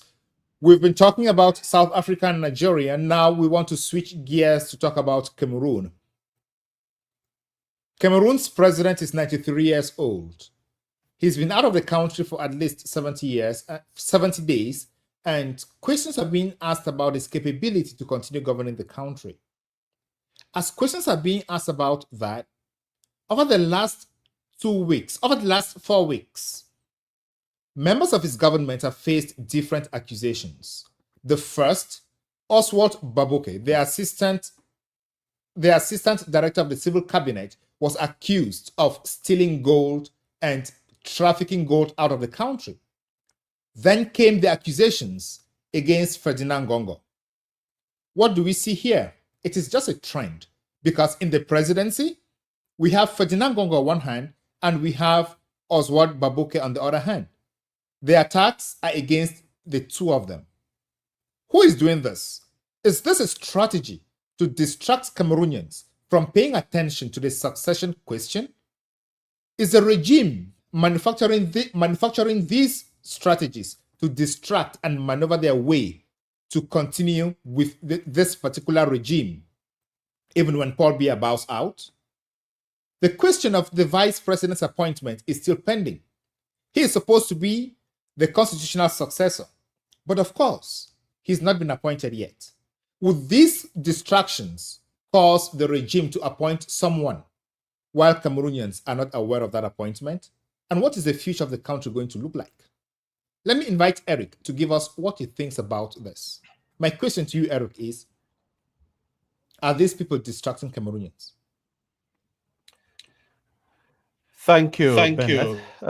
The question, as you've asked, is convoluted. It's loaded with a lot of facts behind it, which could prompt me to give a quick and an easy answer that yes, it could be a distraction, but at the same time, the underlining, the things which we know, where the country is at today, makes it difficult again to give a simple answer, whether if it is a distraction. One can quickly say, no, what we are seeing in Cameroon is the final stage of an intra-clan succession war going on, which didn't start today. It didn't start yesterday. It didn't start recently. For many years, with an aging President Paul Biya, who is now in his 90s and frail, constantly visiting the hospital and struggling to survive, it was obvious that the struggle, given the structure of the country, given how he has structured the entire country, it was evident that the transition was never going to be a democratic, smooth transition. There was going to be a battle from Paul. Still connected? Am I still connected? Sorry, can you just confirm if I'm still connected, Bennett? Yes, you are connected, but your internet is on and off.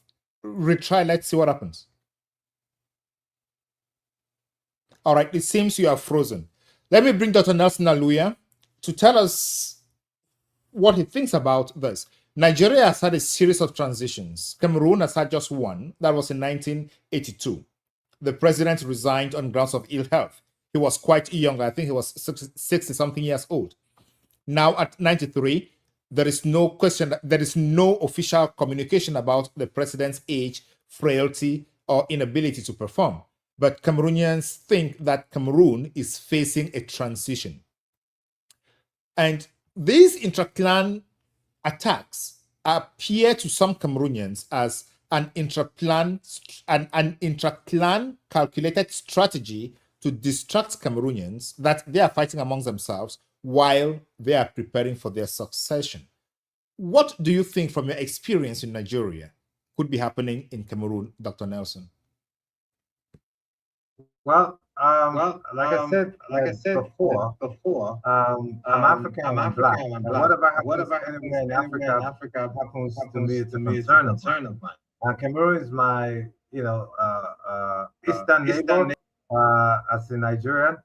So what's happening there actually does, affect me as well. And, I'm friends with a lot of Cameroonians. I went to school with a lot of them in Nigeria as well. But I'll tell you this, the country has been hijacked, and you know that. Like you said, Nigeria has had many transitions and transformations and different governments, but they've still remained one in Cameroon all these years. He's frail, he's old, but they're just holding him up to office there. The question is who and what benefits to who? Look, we've had situations where in a lot of Francophone countries or former French colonies, when there are issues, you hear them, and even France, saying, oh, the guy is killing his own people, he's a dictator and all that. I never heard one day anybody say Paul Biya is a dictator. Nobody's ever said that. Neither has French or any other country, Western country, ever said that. Meanwhile, he's been in office for so long, and what's the economy of Cameroon in all these years he's been in office? Does that mean that there are no brilliant individual minds like you and, Brother Eric, who just thought that can rule the country? I'm sure they are. But again, the tactics to stay in power will always be employed by those who wish to remain in power. And by any means necessary, they will do it. And that's including fermenting wars, creating chaos, weaponizing religious intolerance. Let me bring. So these are the weaponization of an entity to continue to subjugate the people, divert them from the true issues of what's happening, so that they can remain in power. You and I know that most likely not be Yes, Dr. Nelson. That's what they're doing. Yeah, let me bring Eric back so he continues his thought pattern. Then I bring you in to give your thoughts on this. Yes, Eric, Yeah, we lost you. Can you continue? Yeah, thank you. Yeah, apologies for that. I realized at some point I was frozen on the screen. And that's why I kept pulling your attention to it. I think where if I just pull back a little bit, a few seconds back where I was trying to explain that what we are facing in Cameroon is something which was long in the making, and it may just be nearing its end, meaning that for real, there is an interclan war of succession. There are people who have for years been positioning themselves to take over the baton from Paul Biya. And within that same circle, you have people who are against those who have been positioning themselves. I heard you mentioning Baboke, you're mentioning Ferdinand Ngoh Ngoh. There's a long chain of them in the making. And amongst these individuals, they seem to have segregated themselves into different camps. And those camps are at loggerheads now. And that is why, to those watching who would want to know why, after almost a year of a presidential election that was stolen by the current regime, with Paul Biya being at the head, they are unable to name a government. That explains a lot. It answers many of the questions which we'll be discussing today, because the simple fact is the government or the regime in place today is being controlled by multiple clans. And all these clans have presented their own different governments. And that's why Paul Biya is unable to name a government 1 year after stealing an election. And it is reaching at the point where he himself is becoming incapacitated, meaning his frail nature, his health is becoming a major issue. And those forces, those clans, are amplifying their energy to either seize that power if it comes to that, or make sure that should Paul Biya be proclaimed death today, they swing into action. The country is near facing a constitutional crisis, because for those who are watching or who may not be aware, Paul Biya left Cameroon since the 7th of June for what they describe in their words, a short trip to Europe. A short trip to Europe is a typical way of Paul Biya always announcing his vacations to Europe. This time around, it was announced he is off for a short trip to Europe. Now, what is making this situation a bit different is that it has gone way beyond what Cameroonians are used to. We are heading now, if not, we've crossed the 60th days, more than 2 months since he left Cameroon on a short visit. 2 months after, nobody knows where he is, nobody knows his condition, nobody is telling Cameroonians where the president is. And I mentioned that the country could be facing a constitutional crisis because he tampered with the constitution earlier this year by introducing the post of a vice president. And in that amendment, they said, should there be a vacancy at the head of the government, at the presidency, the VP becomes the automatic successor. And that VP who will become the successor will have all presidential rights, the rights to appoint the government, the rights to reschedule elections, and every other thing you can think of for the president. This was a controversial amendment because it, for many people, was unconstitutional. They were creating a position for a VP here which had not existed since the creation of this nation, except back when we had the two Cameroons, the West and East Cameroon. The positions were well defined. But what he created this time around was nothing near what the Cameroonians or the Cameroon of yesterday knew. He created the post of the VP to ensure continuity of the regime. But the problem he himself or those around him who created this problem are facing now is that the VP was never appointed. He created a position for the VP to take over from him should he die, but never appointed the VP. And the reason behind him not appointing a VP falls back again on why there is no government in Cameroon today. There is no VP because those clans are fighting among themselves for who to be the VP, since they all know the VP will become the automatic successor of Paul Biya. They are unable to provide the country with a VP. So should Paul Biya be declared dead today in Switzerland, wherever he is, the country is in a mess. There will be a crisis in Cameroon. That's just the way to summarize it, and our expansion on most of these issues I've mentioned here as we keep talking.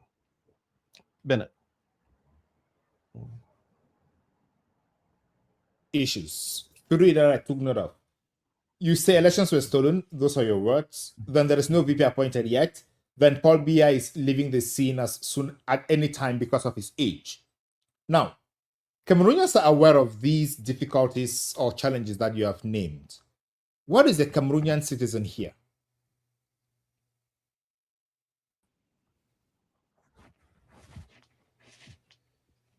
A good question. A good question. Where is the Cameroonian? Where is the Cameroonian citizen here? citizen here?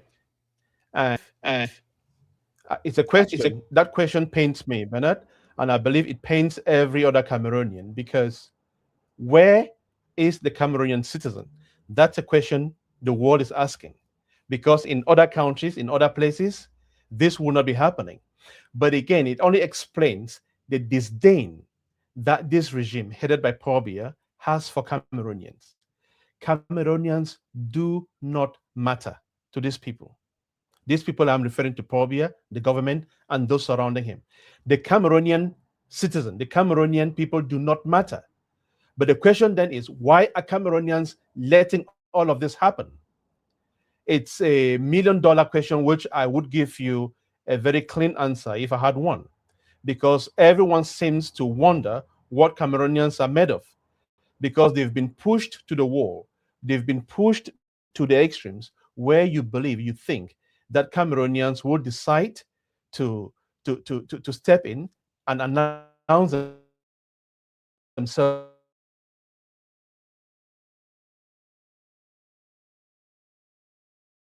president, but they come up to that.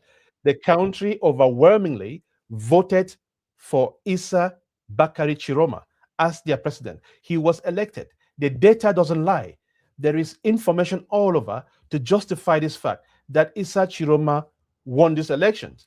We even have a former intelligence officer from within the presidency who is now on the run, and I believe we'll touch on him later in this show today, called Effoudou.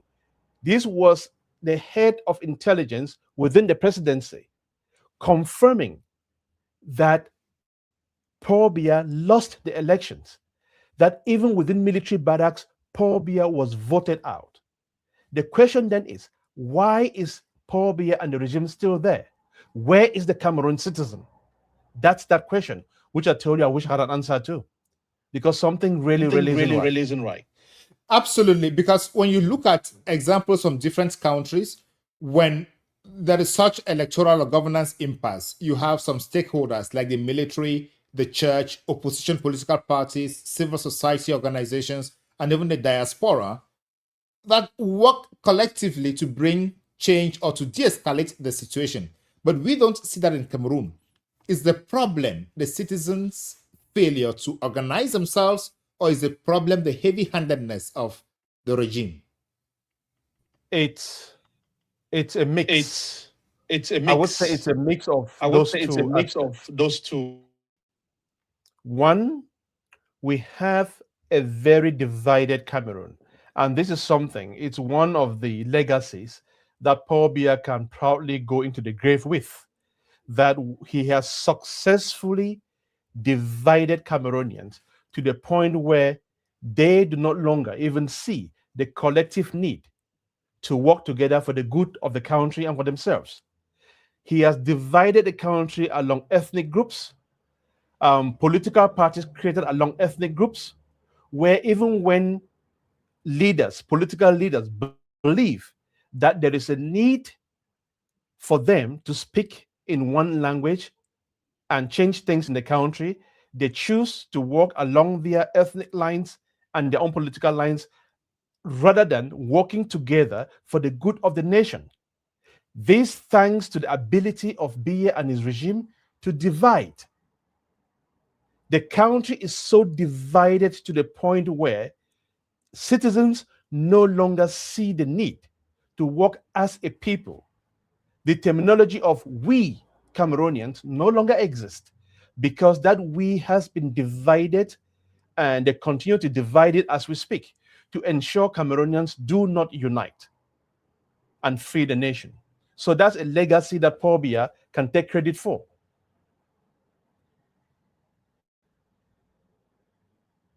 Yeah. So Cameroonians identify that the government, the regime, has divided them. And at the same time, they do nothing to overcome that challenge. So what are you proposing as a solution? In one hand, I would want to blame the citizens for their failure or their failures of not being able to congregate as one entity and oust this regime. On the other hand, I will blame those leaders leading these different groups. I say groups because I am saying the country is divided. There's tribalism where politicians have instrumentalized their followers to see them not along the policies or the ideologies which they have for the country, but rather along the lines of where they come from. Support me. I'm a Douala political leader. Support me because I am from Douala. All Douala people should support me. Don't vouch for Issa Chiroma because he's from the north.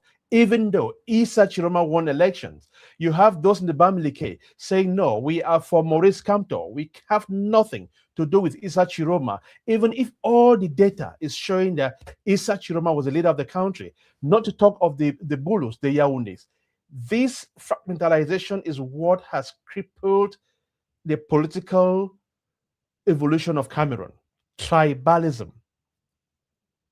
The citizens have that blame, but at the same time, their leaders haven't done enough to unify them or to speak the language that is needed to see, to make the citizens see things differently, to make the citizens see that a leader who is for the nation is for every Cameroonian and not just from one tribalistic group.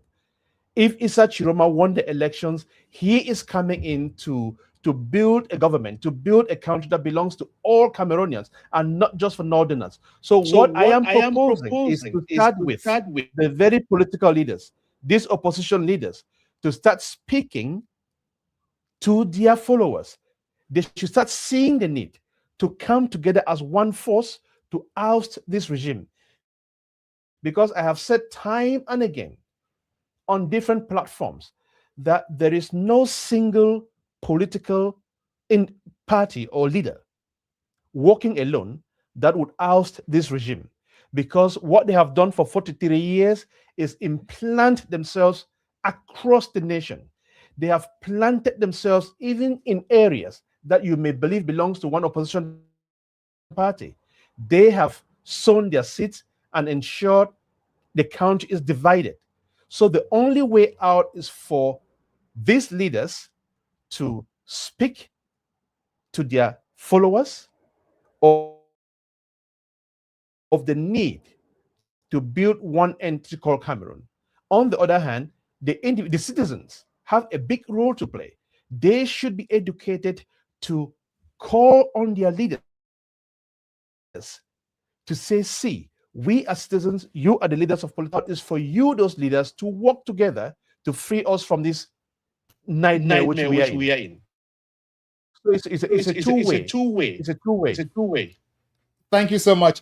Let's hear from Dr. Nelson Aluya. Yeah. He might have other examples or other strategies that Cameroonians can use. I know you've mentioned that the Nigerian diaspora, for example, is divided, and people tend to congregate around political issues when they see their interests at stake. But the situation of Cameroon, as you mentioned, Dr. Nelson, seems to be completely different. How do you think Cameroonians can resolve this problem? Because it has been defined as a problem that needs a solution. There are opposition parties, but they all agree that there is a problem, but they never get to agree on how to resolve that problem or who is the best person to resolve that problem. Somebody wins an election, as Eric just said, but it's absolutely difficult for other politicians to come around, congregate around that person and make that person take power. So where is the problem here, and how do you think it can be resolved? Well, may the true Cameroonians who love Cameroon stand up. And may the true Africans who love Africa and the progress of Africa stand up. That's it. And the work has to be done by people who are originally from there, which meaning the Cameroonians as well. And they must begin to look for, affiliates, people whose common ideology agenda are aligned. For instance, Nigeria, I know they have their own problems, but then there are other, entities within the continent who would see the progress of Cameroon as a positive thing for all, not just for Cameroonians, but all of Africans and those who are Black. The diaspora has a role to play, no doubt, like you, and the fact that you're even bringing this up now, and this is the second time, it's a big discussion, it's a big issue for you and for all of us. Eric is there, and I'm sure he's so, intellectually articulated some of the things that needs to be done. But my submission is that, those who are in Cameroon must first organize themselves and understand that there's a finite time that Biya will be there. No matter how much they prop him, no matter how much injections or whatever he gets, he's going to go someday. We all have to go. It's inevitable. Now, the question is, who are the people who are propping him up and those who will benefit when he leaves or when he's no longer there, and those who want to take over power and continue with the status quo. I know he talked about the different clans or different tribes that are fighting. Yes, because they're fighting. Guess what? Because those leaders within those clans, they have a self-serving, self-supporting agenda, not for Cameroonians, but for themselves. And that's why they're fighting. Because if you truly understand and love a country, you will come and negotiate with your opponents or your rivals, because you see progress first. Because when there's progress for everybody, everybody benefits. I mean, I hear for so long all the deaths that have been taking place in southern Cameroon, and the world kept quiet about that. Nobody hears about it. There were killings. We heard about this, but it was so silent. Where were the Cameroonians then? Now, those who truly love Cameroon, and again, you go back to the pedigree, what have they done? What have they shown that they truly love the country and love progress? What are their actions that they've displayed over time that's been consistent over time, that people can attribute to, not just words, not just sounding, the gongs for attention or whatever, but tangible works that you can point to and say, you know what, this guy did this guy did that. Those are the people you must begin to coalesce around and congregate about and say, you know what, these are the people we identify that can lead the country. And they begin to form that entity together. And those are the people who are in the diaspora, in spite of what's going on, must first see there's death, chaos, and destruction in the country, and that needs to be resolved first. Resolve that first. Then you can play the politics. Politics is sweet with peace and progress and integrity. It is sweet. I want to follow up with you. What do you think the Cameroonian diaspora should be doing now? Because it is evident that Paul Biya is going to leave the scene very soon. And Cameroonians, from what Eric has just said, elected Chiruma Bakari not because they wanted Chiruma to be president, but from what I know, is because they wanted a change of the regime.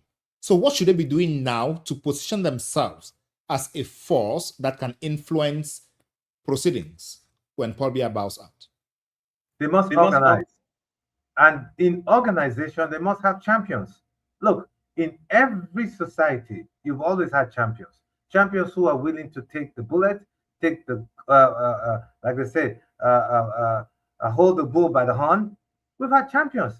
Jomo Kenyatta, Nyerere, Nnamdi Azikiwe, Kwame Nkrumah, all those people, Abdel Nasser, they did that for their individual countries. Nelson Mandela, and all the other people, Desmond Tutu, and all the other people do that. You must begin to have champions. Here in the diaspora, we have Frank Fanon, Marcus Garvey, Martin Luther King, and all the other people who came before him and afterwards as well. You must begin to create champions within you, people who will carry the message, who understand and know that that the beauty and the growth for Cameroon and the safety of the country is for everybody first and foremost. And once those champions begin to take on, then guess what? Progress will begin to take on, and people will begin to align themselves among those individuals. Who are the champions within the Cameroonian diaspora, both here in the United States and in Europe or in China and Asia? One or two champions can come from all those areas. And you, my brother Bernard, you begin to laud that individual. You bring that individual to a platform like this. You identify those people and begin to coalesce around him. And they begin to look for individuals who are within the Cameroonian community as well, who have the wherewithal. There are people who are wealthy, who are Cameroonians. They may not come out in politics, they don't want to show themselves, but guess what? They have money. People can secretly put money behind them. And then you look for people who are Nigerians, Ghanaians, and all that, who also understand the agenda. You seek out them and then begin to put the money. You create a platform where there's transparency, integrity, and a purpose for a financial background, because you need the money to do whatever you need to do. One, for the media, for the messaging, if you call it for the propaganda, because these things need to take place. And begin to identify those who run for office from the grassroots level. Because you cannot put a figurehead at one time, you think things will change. No. You'll be usurped and you'll go back to where things, because people are most comfortable where they see their progress, including devious and devastating progress that's happening in the African continent. So that's how you must begin to do that. I'll give you a simple story. Ben Gurion and the first and second prime minister of Israel, guess what? They became champions for Israel. I remember, if you go back to read their story, they came together, those two, they were young men, and they went to Europe, they started talking and nobody listened to them. They were talking in Israel, nobody listened. They came to the United States and started meeting individuals and say, you know what, we need to this is how we need to organize. Nobody listened. They went back home and came back. They were so despondent at one point in time that when they have town hall meetings, only 15, 12 people will show up from Philadelphia to Maryland to Washington, D.C. But they had to go back and reconstruct and realign their message, because messaging is important. Because if you don't carry the message that speaks to people, that compels people, nobody will listen to you. And that's why when great speakers and good orators speak, they come up with a message, and that message is resonated, and you create the platform for them to speak. Yes, people will come around them, and you begin to see the change that you truly want for a country like Cameroon. That's how the diaspora can organize. Thank you so much, Dr. Nelson. One viewer just said the problem is corruption and tribalism. Let me talk to Eric. Eric, what Dr. Aluya has outlined seems to be something that you might have been thinking about or you might have seen somewhere.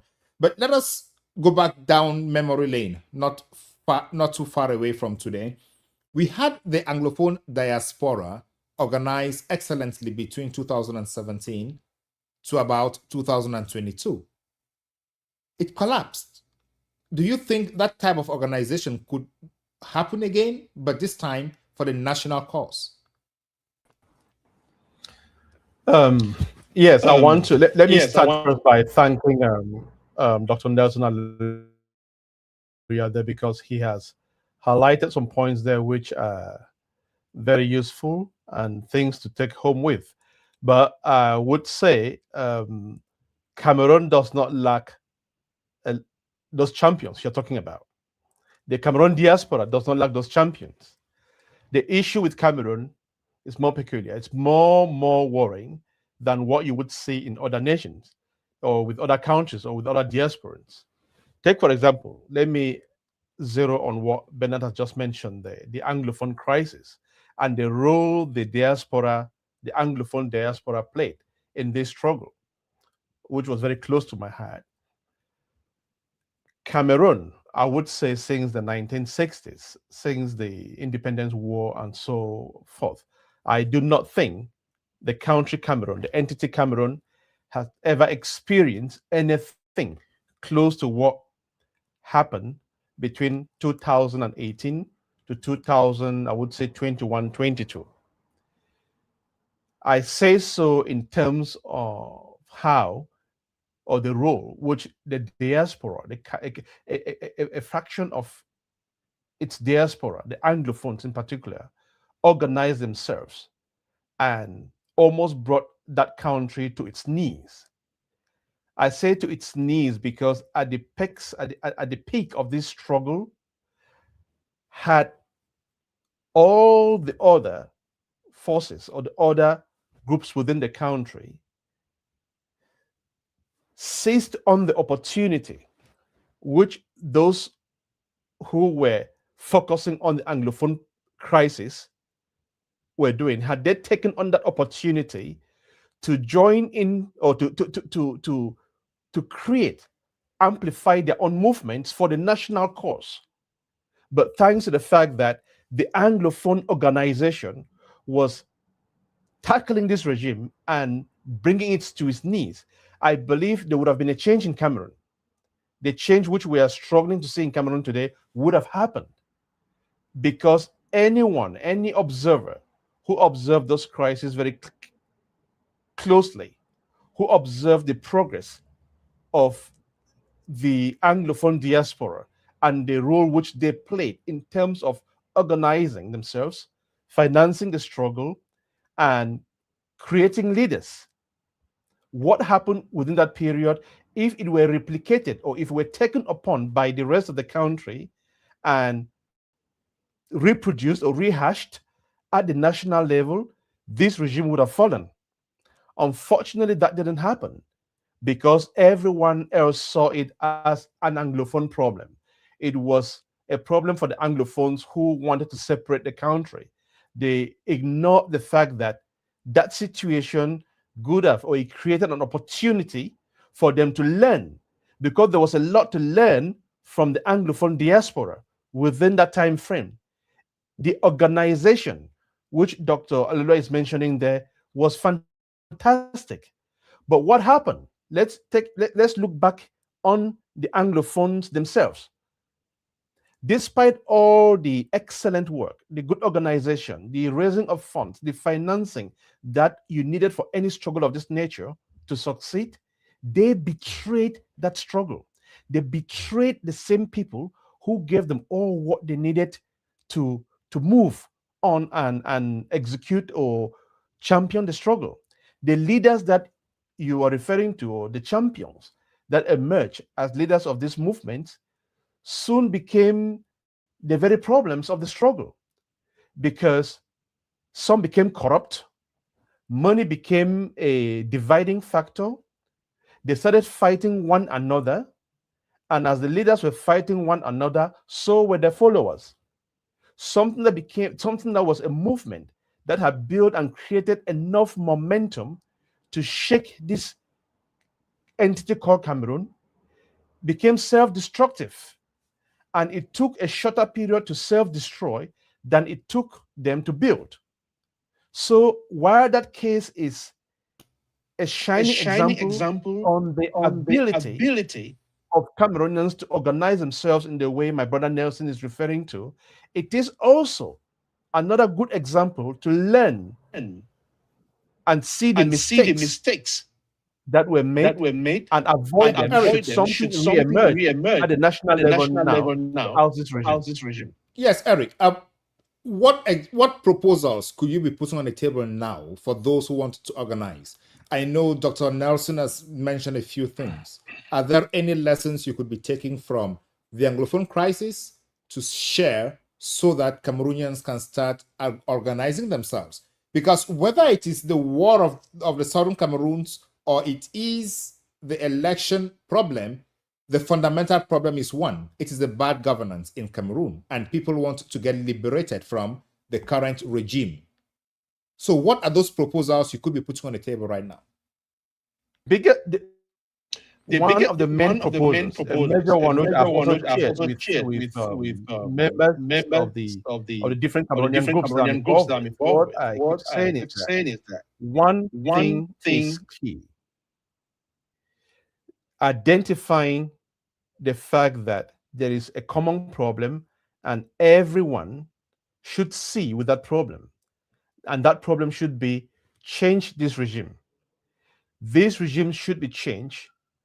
Once they are out of the way, there will be a level playing field for everyone to come up with their different agendas, to their different interests. Because at the moment, what is destroying or holding back change from happening in Cameroon are the different interest groups.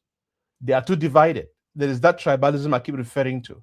The moment people, Cameroonians, at the national level, see that the problem is the regime in place and that they should forget of all their individual interests, they should forget of their personal agendas and congregate as a people opposed to a regime that has held them bondage for 43 years and take out that regime to create a level playing field, then they will begin to succeed.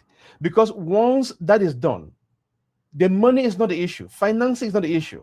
If Anglophones themselves could self-finance the struggle and take it to where it is today before collapsing, what more of the greater nation? What more of the entity Cameroon as a whole? So organizing, identifying that this problem is the regime in place that needs to be ousted. Let's forget our differences. They should forget their differences, their political differences, their tribalistic differences. They should forget them, put them aside. Work as a people. Once you agree to work as a people, not forgetting your different lines, but work as a people to oust the regime or to prevent a continuity of this regime. Because where we are now, I don't even want to be talking of the ousting the regime. It's an issue of preventing the continuity of this regime. Once that is prevented, there will be a level playing field where everyone can then come in and do politics along the political lines. But if that isn't done, if they continue playing this politics they're doing along tribal and political party lines, this regime is certainly going to continue. And God forbid, for how long? Another 43 years? No. So to me, the key message which I would and which I have been sharing with those that I talk with is forget about your differences, congregate, and prevent a continuity of this regime. That's paramount. And the timing is so crucial. Should Cameroonians miss this opportunity to prevent the continuity of this regime, then the country is doomed. Because for another 43 years, Cameroonians will spend their time fighting a replica of Paul Biya or another student of Paul Biya that will continue with what Paul Biya has been doing over the years. So it is paramount to forget those differences, work as one people, and oust the regime. Because once the message is clear out there, once the people understand that these entities want to work as a people for one agenda, which is to stop this regime from continuing, all the other issues will fall in. The financing will come in.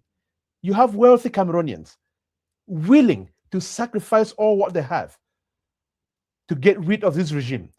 But they will not do that as long as this division carries on, as long as they keep seeing things through the prism of a political party or a tribal leader. That is not going to happen. So the key message is forget of your differences, get together, and know there is one purpose, that to prevent this regime from continuing. Should that happen, the financing will come in. Those local champions will emerge and they will make good use of it. Thank you so much, Eric. Thank you so much for that brief introduction to your proposals. I think this is a conversation that we need to continue having. And as you say, the timing is now. If we do not work now, we are risking another 60 years, because this all started with Ahijo. We are risking another 60 years of the same regime doing the same things. I want us to start rounding up, but before we do that, Martin, do we have the teaser for this week's interview? we're receiving someone who recently wrote on LinkedIn. Many entrepreneurs want millionaire results with village-level professionalism. Whom were you talking to? Well, I'm talking for those individuals who have big dreams, big ambitions, but have a very small work ethic and do not want to learn what is required within the journey and all what you need to win at the highest level. If you're going to do big things, achieve great results, then there's a requisite to it. You've got to pay the price.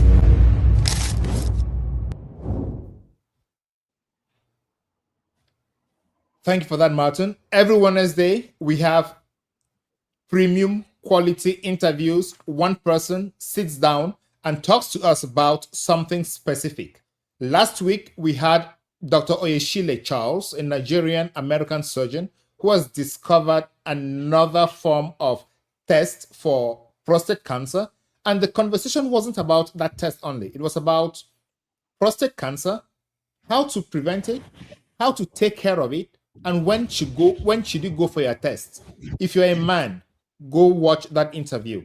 If you're a woman, watch it and advise your husband, your father, your brothers, because that interview is very important for all of us to live healthy lives. For those who know, prostate cancer affects blacks more than any other race. So this week, on Wednesday, our interview is with Mr. Jonita. He's an entrepreneur. He's a Cameroonian doing business in Cameroon, investing in Cameroon. He tells us his philosophy that has made him survive till date, the difficulties he has gone through, the challenges he has faced, and how he overcame them.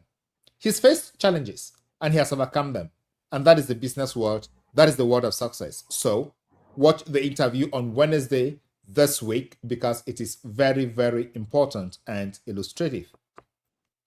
On another hand, Cameroon's indomitable Lionesses have just beaten Malawi 4-0 to win the Women's African Nations Cup 2026 in Morocco. Good strides, good results. Should Africans really be investing their time in watching and commenting on football, especially at a time like this, when the country is facing a critical moment in governance, in transition? I don't think so. We need to focus our energy where we need to, because we need to move the country forward. I know I'll be told there is time for everything. There is time for entertainment and there is time for business. But you manage your time the way you want to. Separate noise from signal. If you do it reasonably, you would win your life and you win the life of the country.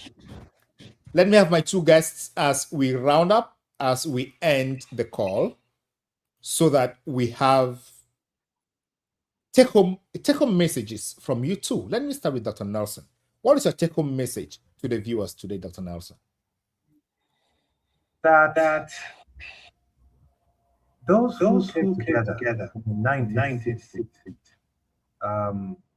intentionally came together way before that in the late 1940s. The Nyerere, the Nkomo, Puma, you just name all those fathers that came together in the 1960s that resulted in something that happened to the entire black race, which was political freedom. And they did it without the internet. They did it without not much money. They did it without the access to information, knowledge, and skills and technology that we have today. They were being persecuted in the process. The letters were looked at. They were put in jail. And even when they got that political freedom, what happened subsequently? They started going after them. The same thing happened here. But guess what? They did it. They had it done. So when we talk about tribal, religious, or whatever, look, it is not peculiar to Africans alone, Nigerian, Cameroonians. Look at the number of tribes in India, or the religions in India, far more than any country in Africa. Even the tribes and ethnic groups and empires within the sphere of China, they are there. And they're still fighting. But guess what? They had people who were champions, who came together and made the right decision and said, you know what? Enough is enough. We can fix this. I think the time is here again. And like Eric said earlier on, it's expedient, it's needed, and it has to be done. And I'll conclude by saying there's a new awareness and a reckoning in the Black consciousness Technology has opened up doors beyond things that nobody would expect. But we as a people also must learn how to use technology, how to understand technology, how to utilize technology, but also deploy technology. Because that same technology was used to subjugate and colonize Africa, we will use technology again in a sphere to liberate Africa. We do that by raising money, by organizing, by coming together, by organizing events, by raising funds. We can do that across the continent, across oceans. We have the capacity now. So it's time to truly, intentionally, and purposefully organize so that we can begin to address issues that are peculiar to us, fix our problems, and settle our problems. Reconcile our differences within us, create strategies that we'll use to face those who are against us, because there are many. And then know who our affiliates, meaning my pain is their pain. Their downfall is my downfall. My downfall is theirs. We organize with those ones as well. And then seek those who we call associates, whose interest is what they seek from us. But we also seek our interest from them, either their political power, the economic power, the military might. We'll do that. And that's how we must organize ourselves so that we truly will lead to a point where we will control our resources, will be economically liberated, will be truly significant, so that your children, my children, and my great-grandchildren walk any city, any day, anytime, anywhere on earth, and they'll be respected based on the value of their character and not the color of their skin. Thank you. Thank you. Thank you so much, Dr. Nelson Aluya. Message is taken, and I hope viewers are noting these lessons. Eric? Yeah, I think that's a wonderful roundup there from Dr. Nelson, and I couldn't agree more with him that we are living in an era that gives us opportunities which were not available to our forefathers, to the founders of our countries back the post-independence era. But they were able to do things. They achieved a lot back then without all what we have today. So the message that we should leverage our resources, the resources within our fingertips today, to the benefit of building our countries is a strong message, because what we have, or what we can do, given the amount of information that we have, what we can do with the use of technology, be it for fundraising, be it for organizing, is uncomparable. You can't compare this to the 60s or the 50s, where there was no even mobile phones. There were no mobile phones. So if they were able to do things back then without all what we have today, why should our benefits or our resources be a handicap, stopping us from achieving what we all want? The technology which we have today, that gives us access to real-time data.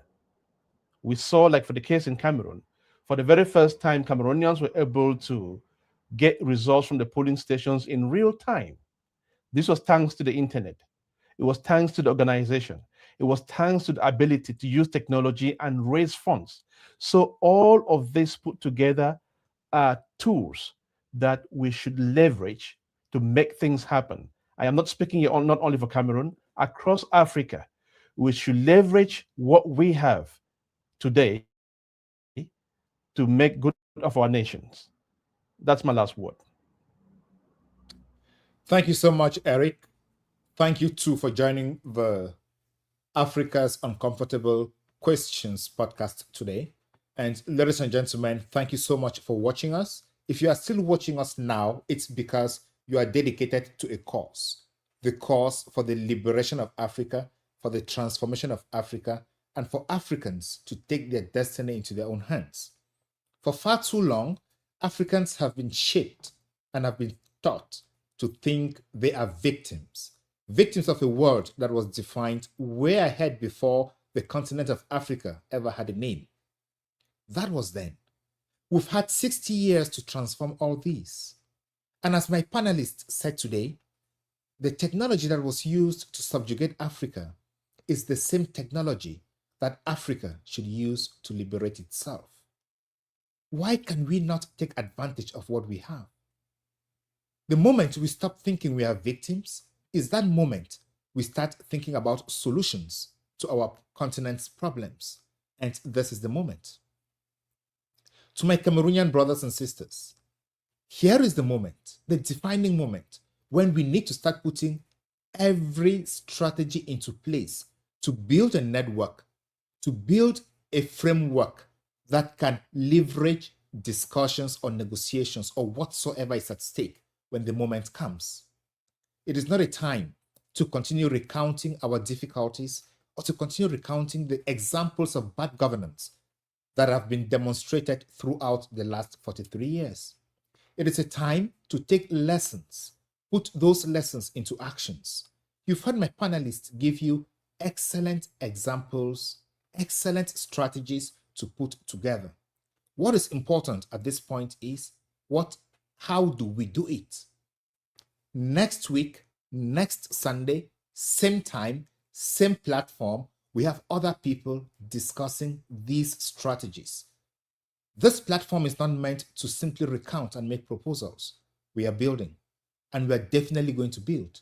We are definitely going to identify the champions, and we're definitely going to give a voice to those champions. We call on each and everyone to be responsible, to take the destiny of the continent, of the country into their hands by doing the right thing.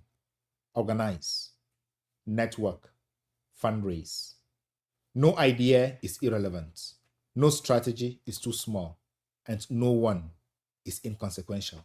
Come together, build the system, and we shall see progress on the continent.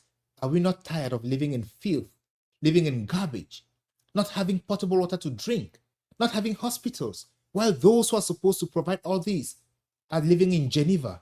Go to Geneva, go to France, go to the US, go to India for healthcare, while we, the people, keep suffering. No roads, nothing. And then sometimes we even support these policies. If we support the policies because they favor us today, remember they will not favor us tomorrow. And to my dear young people, the internet is forever. If you support something wrong today, a screenshot will be shown to you tomorrow. And of course, you don't want to see that. With this, goodbye and see you next week, same time, same place, Africa's Uncomfortable Questions. But before then, on Wednesday, watch the interview, and throughout the week, we're going to have other information that we're giving you. It is not content we're creating here. We're creating value for you, for us, for Africa, and for the world at large. Thank you and see you next week. We were receiving someone who recently wrote on LinkedIn. Many entrepreneurs want millionaire results with village-level professionalism. Whom were you talking to? Well, I'm talking for those individuals who have big dreams, big ambitions, but have a very small work ethic and do not want to learn what is required within the journey and all what you need to win at the highest level. If you're going to do big things, achieve great results, then there's a requisite to it. You've got to pay the price.